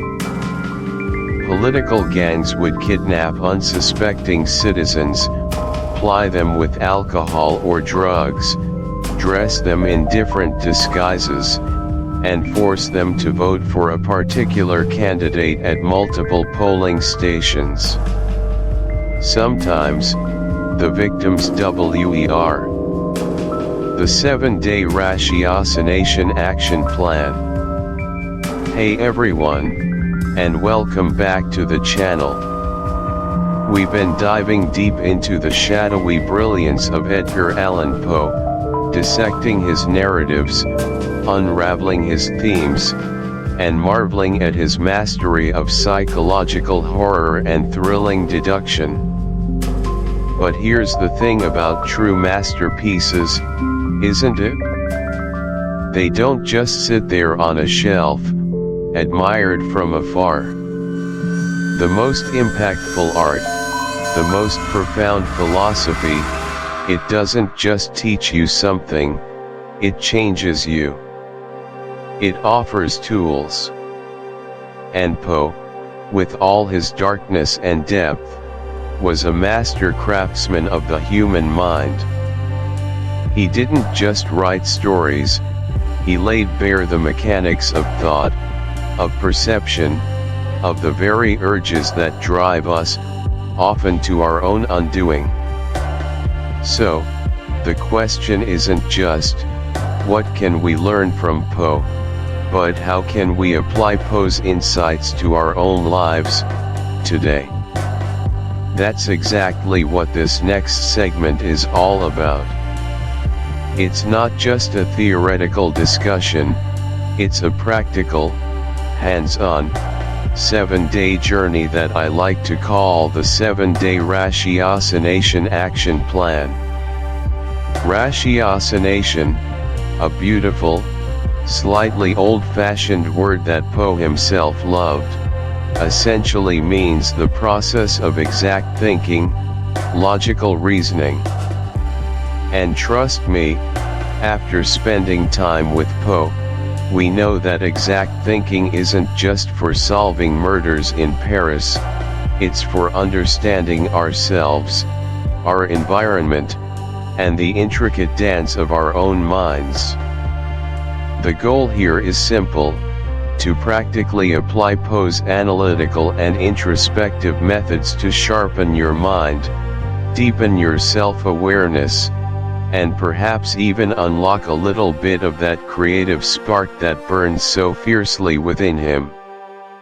No, you won't become an amateur detective solving impossible crimes by next week, and hopefully, you won't develop a morbid fascination with premature burial. But you will, I promise, start seeing the world, and yourself, with new, more discerning eyes. Ready to put on your analytical hat and venture into the inner workings of your own consciousness? Let's begin. Day 1 to 2, The Watcher. For the first 2 days of our action plan, we're going to step into the brilliant, slightly detached shoes of C. Auguste Dupin, Poe's iconic armchair detective. Remember how Dupin could deduce entire narratives, entire personalities, from the minutest details? The way a person walks, a smudge on a shoe, the almost imperceptible tremor in a voice. He didn't just look, he saw. And that's our mission for day 1 and 2. To practice acute, almost hyper-aware observation of our immediate environment. Think of it as training your inner detective. We're so often rushing through life, our minds cluttered with to-do lists and digital distractions, that we rarely truly engage with what's right in front of us. Dupin wouldn't stand for that. He'd demand total immersion, a near forensic attention to detail. Here's how you do it. 1. Choose your canvas, start small. Pick a specific, contained environment. This could be your living room, your workspace, your morning commute route, or even just a park bench where you spend a few minutes.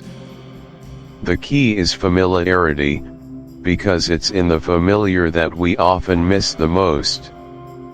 To engage all your senses, go beyond general shapes and colors. What are the textures? The subtle shifts in light? Are there patterns you've never noticed? Scratches on a surface? The way dust settles?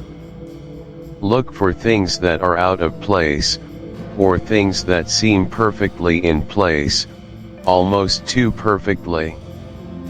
What are the layers of sound around you? Not just the obvious ones, but the faint hum of electronics, the distant siren, the rustle of leaves, the subtle shift in a person's breathing. Dupin knew the importance of what wasn't said, and what wasn't heard. Smell, this is often overlooked. What distinct odors are present? The scent of old paper, brewing coffee, a lingering perfume, the damp earth. How do these smells contribute to the atmosphere? Touch, subtly. Notice the feel of the chair you're sitting on, the texture of your clothes, the temperature of the air on your skin. How do these physical sensations ground you in the moment?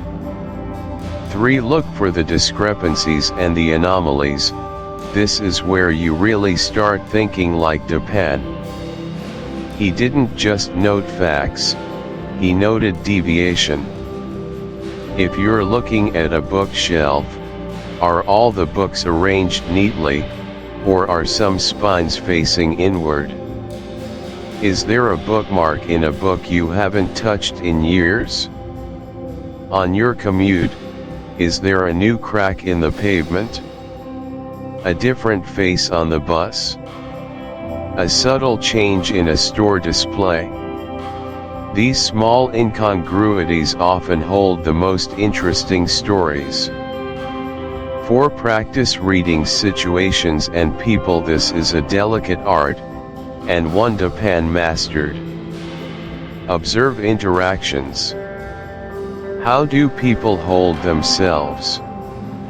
What are their micro-expressions? Do their words align with their body language? Don't jump to conclusions or judge, simply gather data. Try to form a narrative based purely on observable facts. For instance, you might see someone at a coffee shop nervously tapping their foot, glancing at their phone repeatedly, and keeping their coat on even indoors. You don't know why, but you've observed a pattern of anticipation or anxiety. 5. Journal your observations. Keep a small notebook or use your phone's notes app. After a dedicated observation session, even just 10 to 15 minutes, jot down what you noticed. The more specific, the better. Did you discover a new detail about a familiar painting? Did you hear a conversation snippet that made you wonder? The act of writing solidifies the observation and helps you identify patterns in your own attention. Think about it. How many times have you walked past the same building and never truly seen the intricate carving above the door, or the particular shade of brick? How many times have you listened to someone speak and only heard the words, missing the underlying emotion in their tone or their posture? My own experience with this exercise has been eye-opening. I started noticing the subtle shifts in the light during different times of day in my office, which I've worked in for years. I picked up on a particular bird call that I'd always just dismissed as background noise. And one day, I noticed a tiny, almost imperceptible tear in the fabric of my favorite armchair, a detail that told its own quiet story of wear and comfort, a detail that I'd sat next to for months without ever truly registering. It's a humbling exercise, revealing just how much we filter out.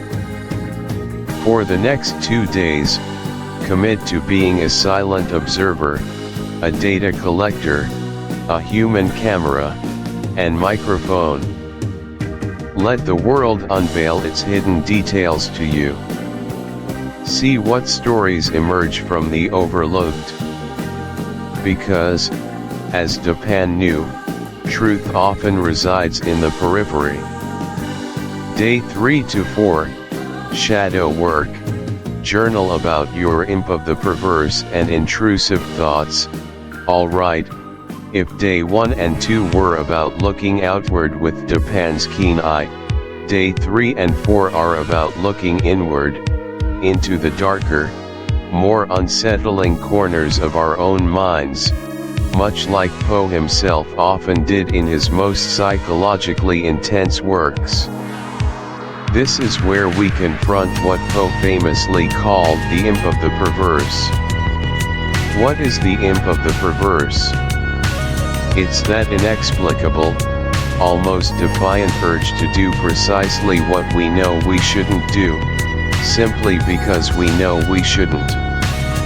It's the impulse to confess a secret when silence is paramount, to push something delicate off a ledge, to utter an inappropriate remark in a solemn setting. It's that tiny, rebellious voice that whispers, "What if?" even when the what if is entirely self-destructive or illogical. But it's not just the imp we're exploring here.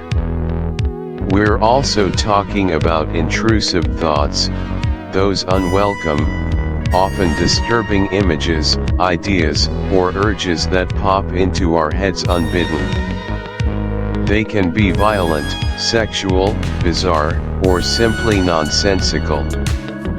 The key is that they're intrusive and often cause distress. Poe, with his profound understanding of human psychology, understood that these darker undercurrents are part of the human experience, and he wasn't afraid to explore them. This is your shadow work, and here's how you'll approach it for the next 2 days. 1. Dedicate a private space for journaling. This is crucial. This isn't for public consumption. This is for you, and only you. Get a physical notebook you feel comfortable with, or create a private digital document. The act of physically writing can be very therapeutic and grounding. 2. Become an observer of your inner landscape. Just as you observe your external environment, now you're going to observe your internal one. Pay close attention to your thoughts, especially those that feel unsettling, irrational, or perverse. Identify the imp. When do you feel that perverse urge? Is it when you're standing on a high balcony, feeling a strange pull to step closer to the edge? Is it when you're about to say something kind, but a sarcastic retort springs to mind instead? Is it the urge to leave an important task undone, even though you know the consequences? Don't act on it, just notice it. Capture intrusive thoughts. When a random, disturbing, or utterly strange thought pops into your head, something that makes you recoil or wonder where did that come from, make a note of it. Don't analyze it in the moment, just acknowledge its presence. 3. Journal about it, without judgment. This is the hardest part. The natural inclination is to judge these thoughts, to feel shame, fear, or disgust. For these 2 days, your task is simply to record. Describe the thought or urge. What was it specifically? When and where did it occur? What was the context? What was the initial feeling associated with it? Don't try to solve it or fix it. The goal isn't to eradicate these thoughts. They're a normal part of the human mind, though their intensity varies. The goal is to bring them into the light of awareness, to understand their patterns, and to realize that having the thought is not the same as being the thought, nor is it the same as acting on it. For explore the why, gently. Once you've recorded a few instances, you can gently probe. Is there a common theme? Does the imp of the perverse often arise when you feel controlled, or when you're under pressure? Do intrusive thoughts tend to surface when you're stressed or tired? Poe understood that the human psyche is a labyrinth, and these strange impulses often have roots, even if those roots are tangled and deep. This isn't about self-diagnosis, it's about self-discovery. I remember once feeling an almost uncontrollable urge to just walk out of a very important meeting and go home.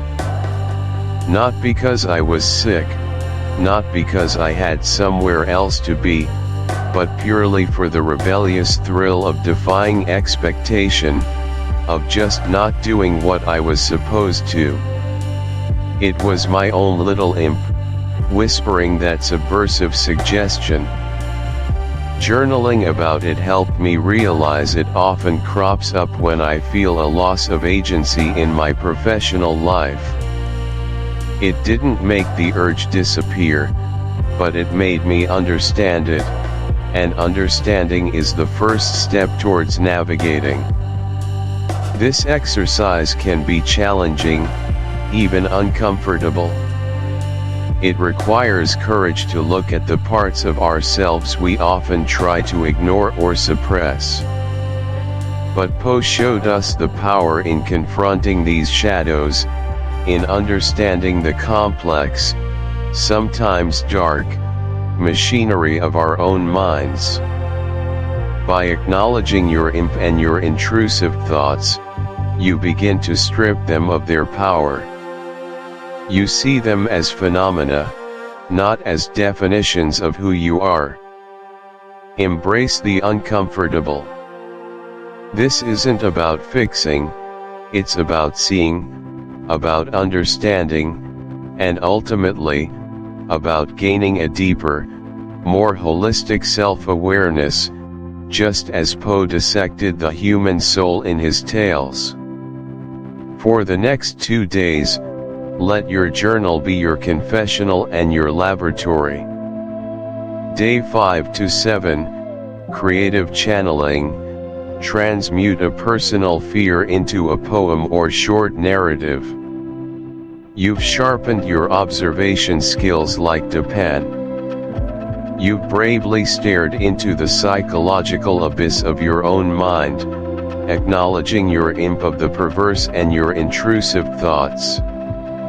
Now, for the final 3 days of our Poe-inspired action plan, we move into the realm of creation. This is where we learn from Poe's ultimate genius, his unparalleled ability to take the darkness, the fear, the morbid fascinations, and the deep introspection, and transmute them into art. Poe didn't just feel dread, he crafted it. He didn't just experience anxiety, he gave it a voice, a shape, a narrative structure that resonated with universal human fears. This final exercise is about taking a personal fear, whether it's a profound existential dread, a subtle nagging anxiety, or even a specific phobia, and channeling it into a creative outlet, a poem or a short narrative. The goal here is not to produce a publishable masterpiece. Let me repeat that, this is not about perfection. It's about the process of transformation, of taking something internal and potentially distressing, and giving it an external, structured form.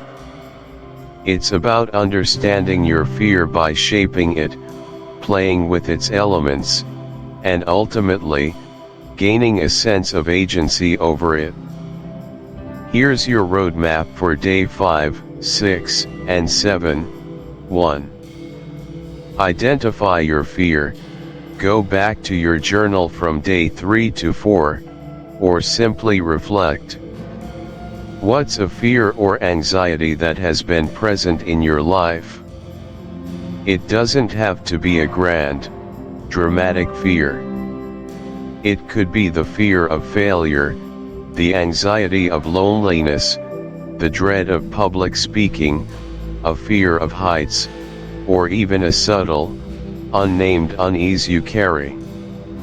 Choose one that feels significant enough to explore, but not so overwhelming that it paralyzes you. 2. Brainstorm the sensory details of your fear. This is crucial for translating an abstract feeling into concrete art. If your fear had a sound, what would it be? A color? A texture?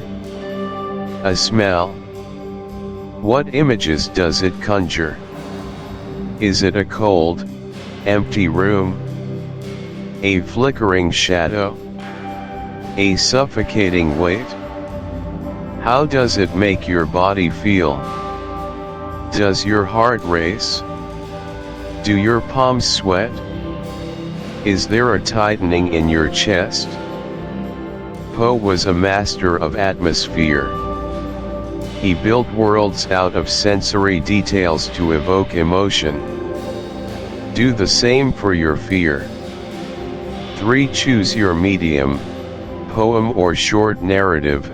If your fear feels fragmented, atmospheric, or deeply emotional, poetry might be a good fit. Focus on imagery, metaphor, rhythm, and the emotional impact of words. Don't worry about rhyme or meter unless you want to. Free verse is perfectly acceptable. The goal is to capture the essence of the fear. Short narrative. If your fear has a sequence, a progression, or a what-if scenario, a short story might be more suitable. You can create a character who experiences this fear, or set a scene that embodies it. Think about the setting, a simple plot, even if just internal, and the emotional journey of the character, even if that character is just you in disguise. 4. Begin to create. Allow imperfection, don't overthink it. Just start writing. Let the words flow. If you're writing a poem, try to use vivid verbs and evocative adjectives that reflect the fear's qualities. Use symbolism.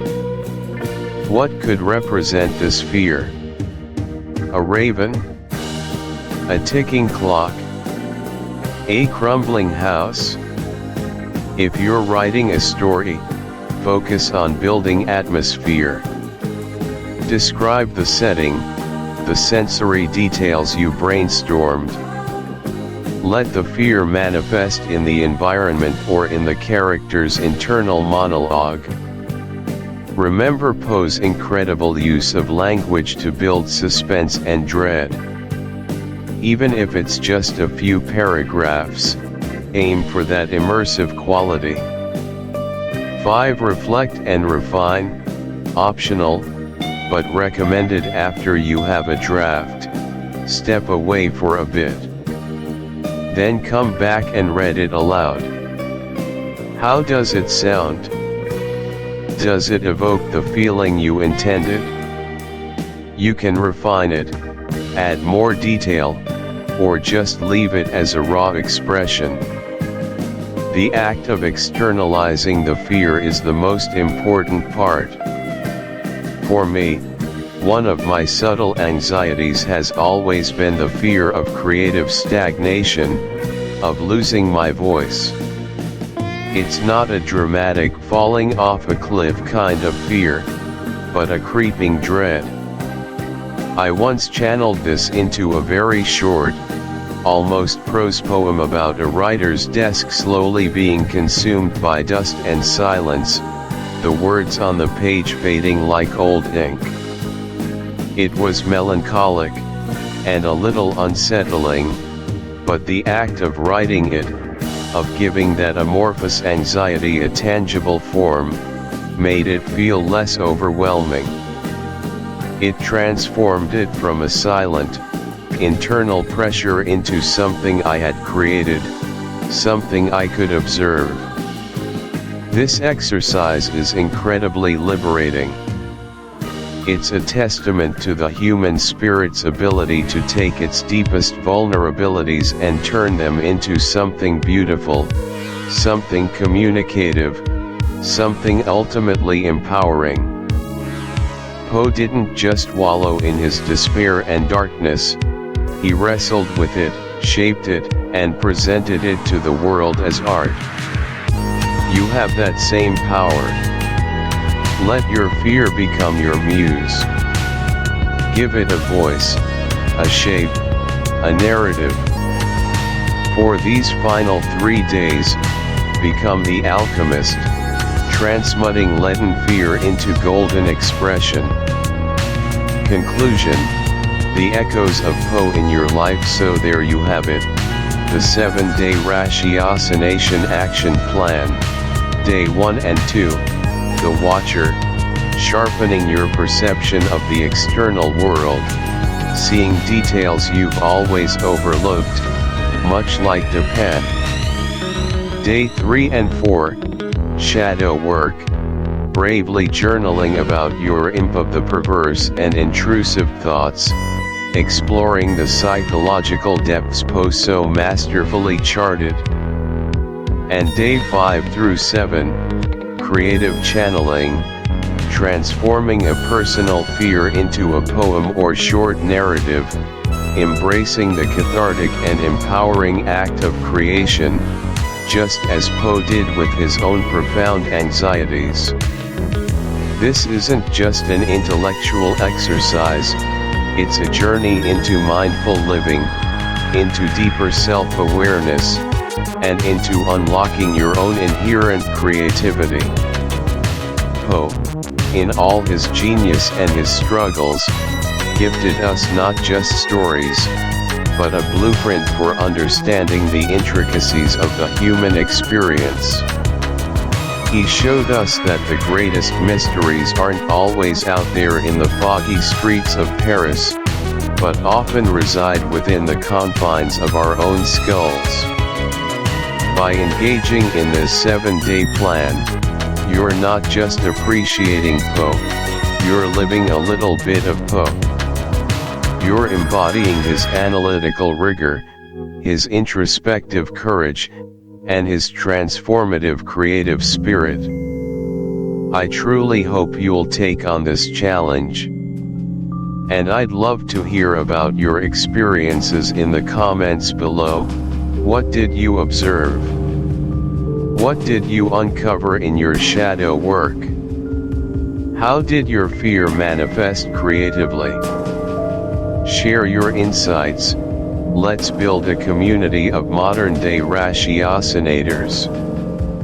Thank you for joining me on this profound journey through the mind of Edgar Allan Poe, and into the fascinating landscape of your own. Stay curious, stay thoughtful, and I'll see you in the next one. Summary: 3 keys to the crypt. Hello, my friends, and welcome back to the channel. We've been on quite a journey together, haven't we? For the past few weeks, we've taken a deep, shadowy dive into the works of Edgar Allan Poe. We've unearthed his crypts, listened to the frantic heartbeats beneath the floorboards, and perhaps, even caught a fleeting glimpse of our own reflections in the polished obsidian of his prose. It's been a descent, a fascinating, unsettling plunge into the very core of the human psyche. We've walked through decaying mansions, navigated labyrinthine minds, and stood on the precipice of madness more times than I can count. Now, as we begin our slow, perhaps reluctant, ascent back towards the familiar light, or at least, a less oppressive darkness, I want to offer you something concrete to hold onto. Something to help synthesize the bewildering brilliance, the unsettling beauty, and the profound insights that echo throughout Poe's vast and haunting collection. I've distilled our explorations down to what I consider to be three fundamental keys, three major takeaways that, for me, resonate long after I've closed the book, long after the last chilling echoes of Nevermore have faded from the air. Think of these as your decryption tools, your guides through the lingering mysteries of Poe's profound and often terrifying legacy. Let's unlock the crypt, shall we? Here are three keys to the crypt. Key 1. The thin line between sanity and madness exists in everyone. The first key, the first undeniable truth that Poe hammered into my consciousness with every creak of a floorboard, every frantic heartbeat, and every desperate, whispered confession, is this: the thin line between sanity and madness exists in everyone. And it's not a line drawn in thick, indelible ink, it's a whisper-thin thread, sometimes fraying under pressure, sometimes stretched taut by obsession, but always present within us. Poe didn't just write about madmen, you see. He wrote about how ordinary men and women, individuals startlingly like you and me, could be driven to the precipice of madness, or even gently nudged over it, by seemingly trivial things, by profound grief, or by an insidious perversion of the self. He understood that the monster isn't always lurking in the shadows outside our windows. More often than not, it's curled up, purring, inside us, waiting for the right conditions to stir. Who among us hasn't, in a moment of extreme stress, overwhelming frustration, or inconsolable despair, felt a flicker of something unhinged? A thought too dark, an impulse too irrational, a sudden, inexplicable urge to simply break. Poe took those fleeting, private flickers and brought them into stark, horrifying focus. Think about the unnamed narrator of The Telltale Heart. He insists, desperately, vehemently, on his sanity. He argues that his methodical planning, his acute senses, his chilling patience are all irrefutable proofs of a sound mind. Yet, he commits murder not out of malice, not for greed, but because of a purely irrational hatred for an old man's vulture eye. He methodically dismembers the body, meticulously conceals the evidence, all with a perverse sense of pride in his sagacity. But for us, the readers, it's precisely these chilling details, this meticulous, almost logical execution of an utterly illogical act, that confirms his utter descent into madness. That escalating heartbeat, that frantic attempt to bury the evidence, the final, maddening confession born of guilt amplified by psychological torment, It's all a testament to sanity slipping, bit by bit, until the dam breaks. And what makes it so terrifyingly effective, so deeply unsettling, is the relatable impulse, albeit grotesquely exaggerated, to be driven to distraction by a minor irritation, to feel an irrational dislike for something or someone that takes root and grows into an obsession. Poe taps into that primal, uncomfortable part of our minds. Then there's the equally tormented narrator of The Black Cat. Initially, he is a kind, benevolent soul, a lover of animals. CTA, join the Midnight Club. All right, my dear fellow travelers into the fascinating, often unsettling, realms of the human mind and its darkest corners. We've journeyed through the labyrinthine corridors of Poe's imagination, felt the gnawing anxieties of his characters, and perhaps even caught a glimpse of our own shadowed reflections in his meticulously crafted tales of terror and introspection. It's a testament to his genius that, centuries later, his words still possess that uncanny power to unsettle, to intrigue, and to truly move us, to make us ponder the depths of despair, the nature of madness, and the inevitability of fate. But as we step back from the edge of the pit, or perhaps, simply close the book on this particular exploration, I have to ask you, fellow admirer of the macabre, the mysterious, and the profoundly human, which of Edgar Allan Poe's stories truly sends that icy tendril of dread crawling up your spine? Is it the claustrophobic, psychological torture of the pit and the pendulum, where every swing, every tick, every inch brings you closer to an unspeakable end? Or perhaps the chilling, almost visceral breakdown of sanity in the telltale heart, that incessant thumping echoing not just for the narrator, but for us, long after the last word is read. Maybe it's the sheer, oppressive gloom and atmospheric decay of the fall of the House of Usher, where the very house seems to breathe with a sinister life of its own.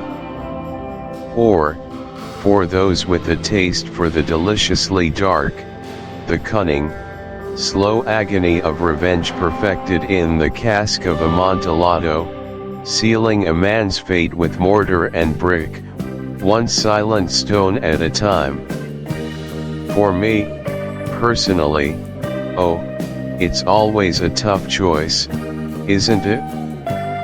While The Raven gives me chills with its mournful, rhythmic despair and its iconic nevermore, I think The Mask of the Red Death has always held a particular, haunting resonance. It's the inevitability, the futility of trying to escape what's coming for us all, no matter how high the walls or how grand the party. It's a dance with death we all must join eventually, in our own time, on our own terms. It speaks to something so fundamental about our human condition. So, please, I'd genuinely love to hear from you. Dive down into the comments below. What's your go-to Poe nightmare? Which story continues to haunt your waking thoughts and perhaps even your dreams? Let's discuss. Let's dissect, let's share our favorite shivers and fears. Let's see if we can uncover new layers of dread or find common ground in our shared fascination with the master of the macabre. This is our gathering place, our chance to connect over stories that truly matter to us. Now, if you've found yourself engrossed in this exploration, if you've discovered a new appreciation, or even just a different, perhaps more human, perspective on the timeless works of Edgar Allan Poe, then I sincerely hope you'll consider joining our growing community here. This channel is more than just a place to listen to books, it's where we bring classic literature to life, breathe new meaning into old words, and bridge the gap between centuries past and our present day. We call them humanized audiobooks because that's exactly what we aim for, to infuse human emotion, provide crucial context, and offer a touch of modern perspective into the timeless works that have shaped our world, made us think, and helped us understand what it means to be human. From the darkest corners of Gothic fiction to the soaring heights of epic poetry, from the biting satire of social commentary to the profound philosophical inquiries of ancient texts, we're on a mission to make these literary giants accessible, engaging, and utterly captivating for a new generation of readers and listeners, and for longtime admirers alike. By hitting that subscribe button and ringing the notification bell, you're not just getting more videos, you're officially becoming a valued member of our Midnight Club, a collective of curious minds who aren't afraid to delve deep, question conventions, and find beauty, terror, and truth in the peak. Chapter 11, Mesmerism and the Beyond. Hello, my dear fellow travelers into the shadows, and welcome back to our journey through the enigmatic universe of Edgar Allan Poe. I'm so glad you're here, ready to dive deeper into the mind of a writer who constantly pushed the boundaries of human experience, particularly at its most terrifying edge. We've traversed haunted houses, navigated the labyrinths of the human psyche, and even gazed into the abyss of cosmic dread.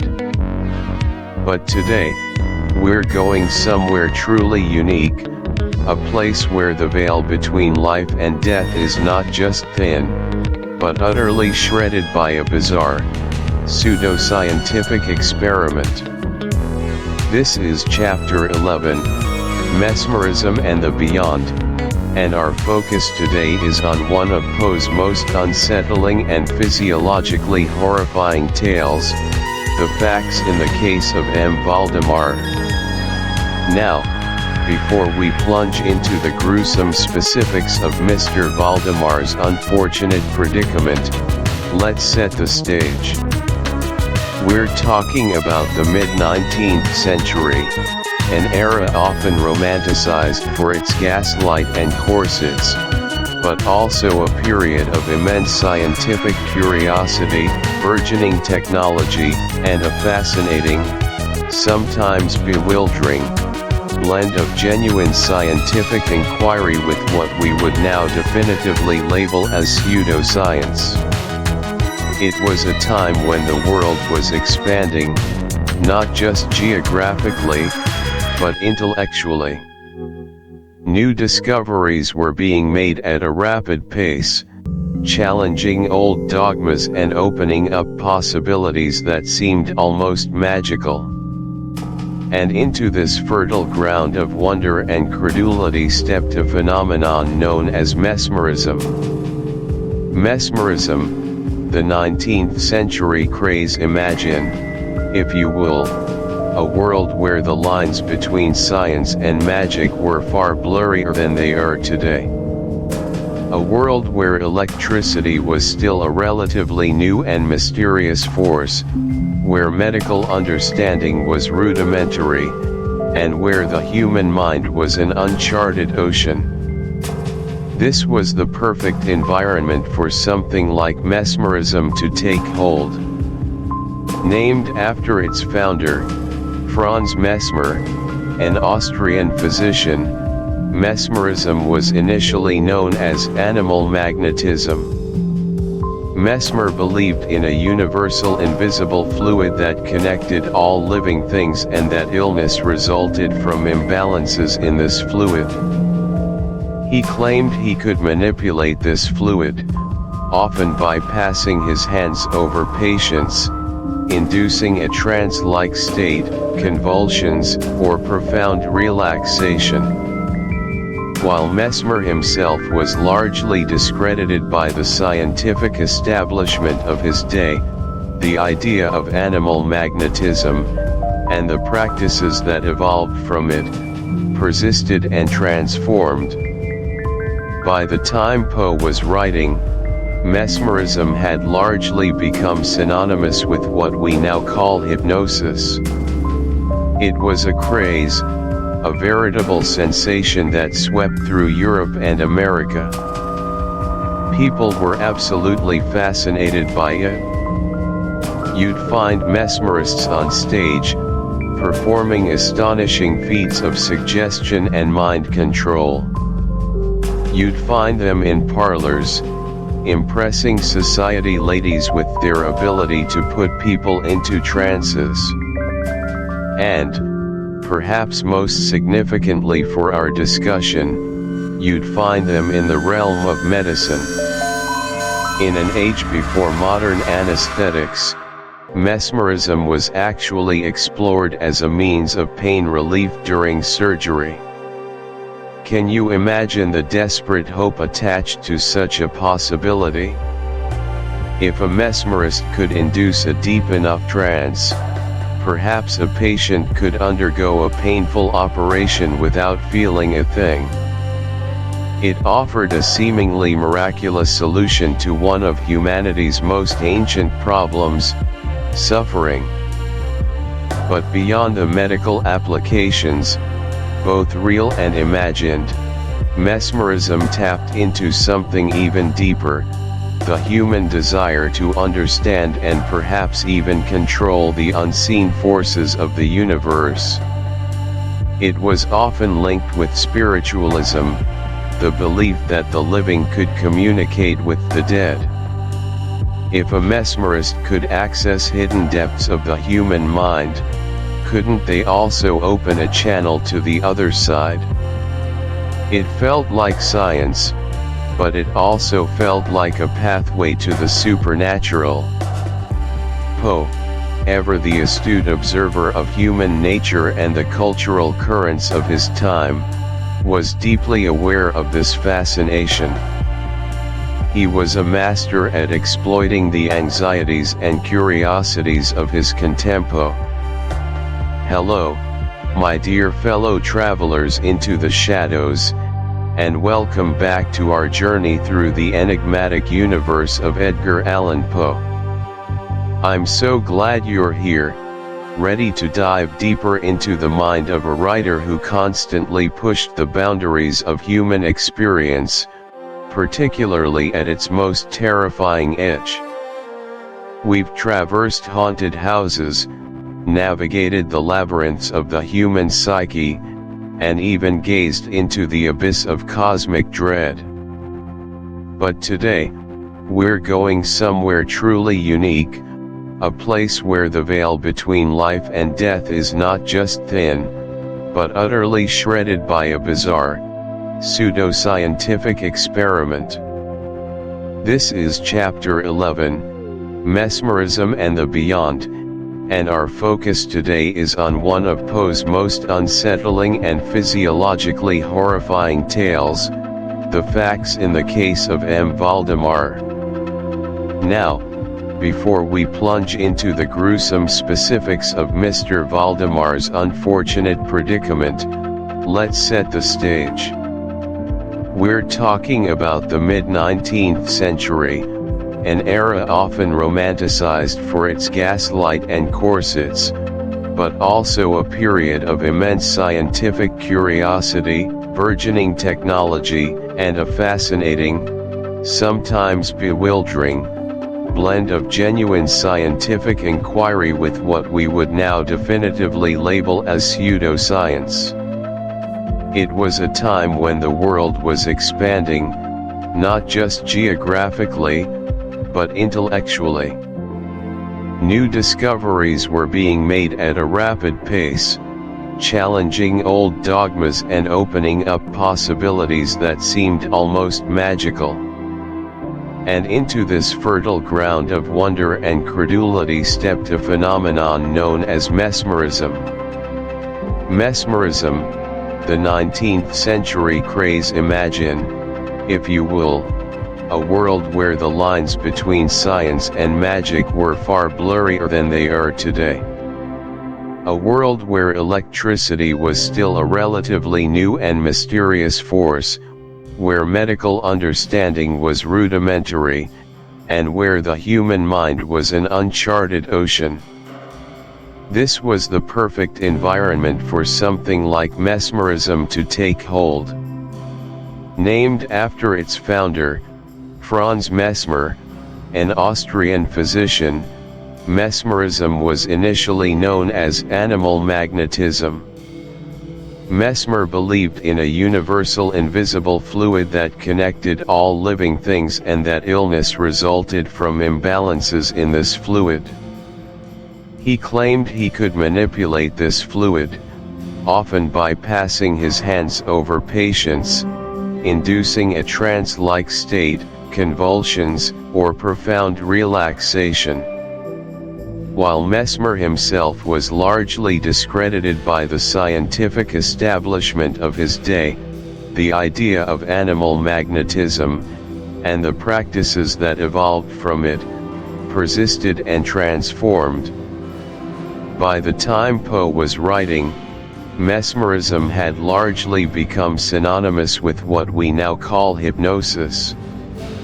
It was a craze, a veritable sensation that swept through Europe and America. People were absolutely fascinated by it.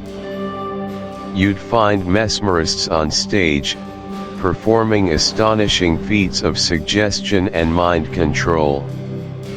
You'd find them in parlors, impressing society ladies with their ability to put people into trances. And, perhaps most significantly for our discussion, you'd find them in the realm of medicine. In an age before modern anesthetics, mesmerism was actually explored as a means of pain relief during surgery. Can you imagine the desperate hope attached to such a possibility? If a mesmerist could induce a deep enough trance, perhaps a patient could undergo a painful operation without feeling a thing. It offered a seemingly miraculous solution to one of humanity's most ancient problems, suffering.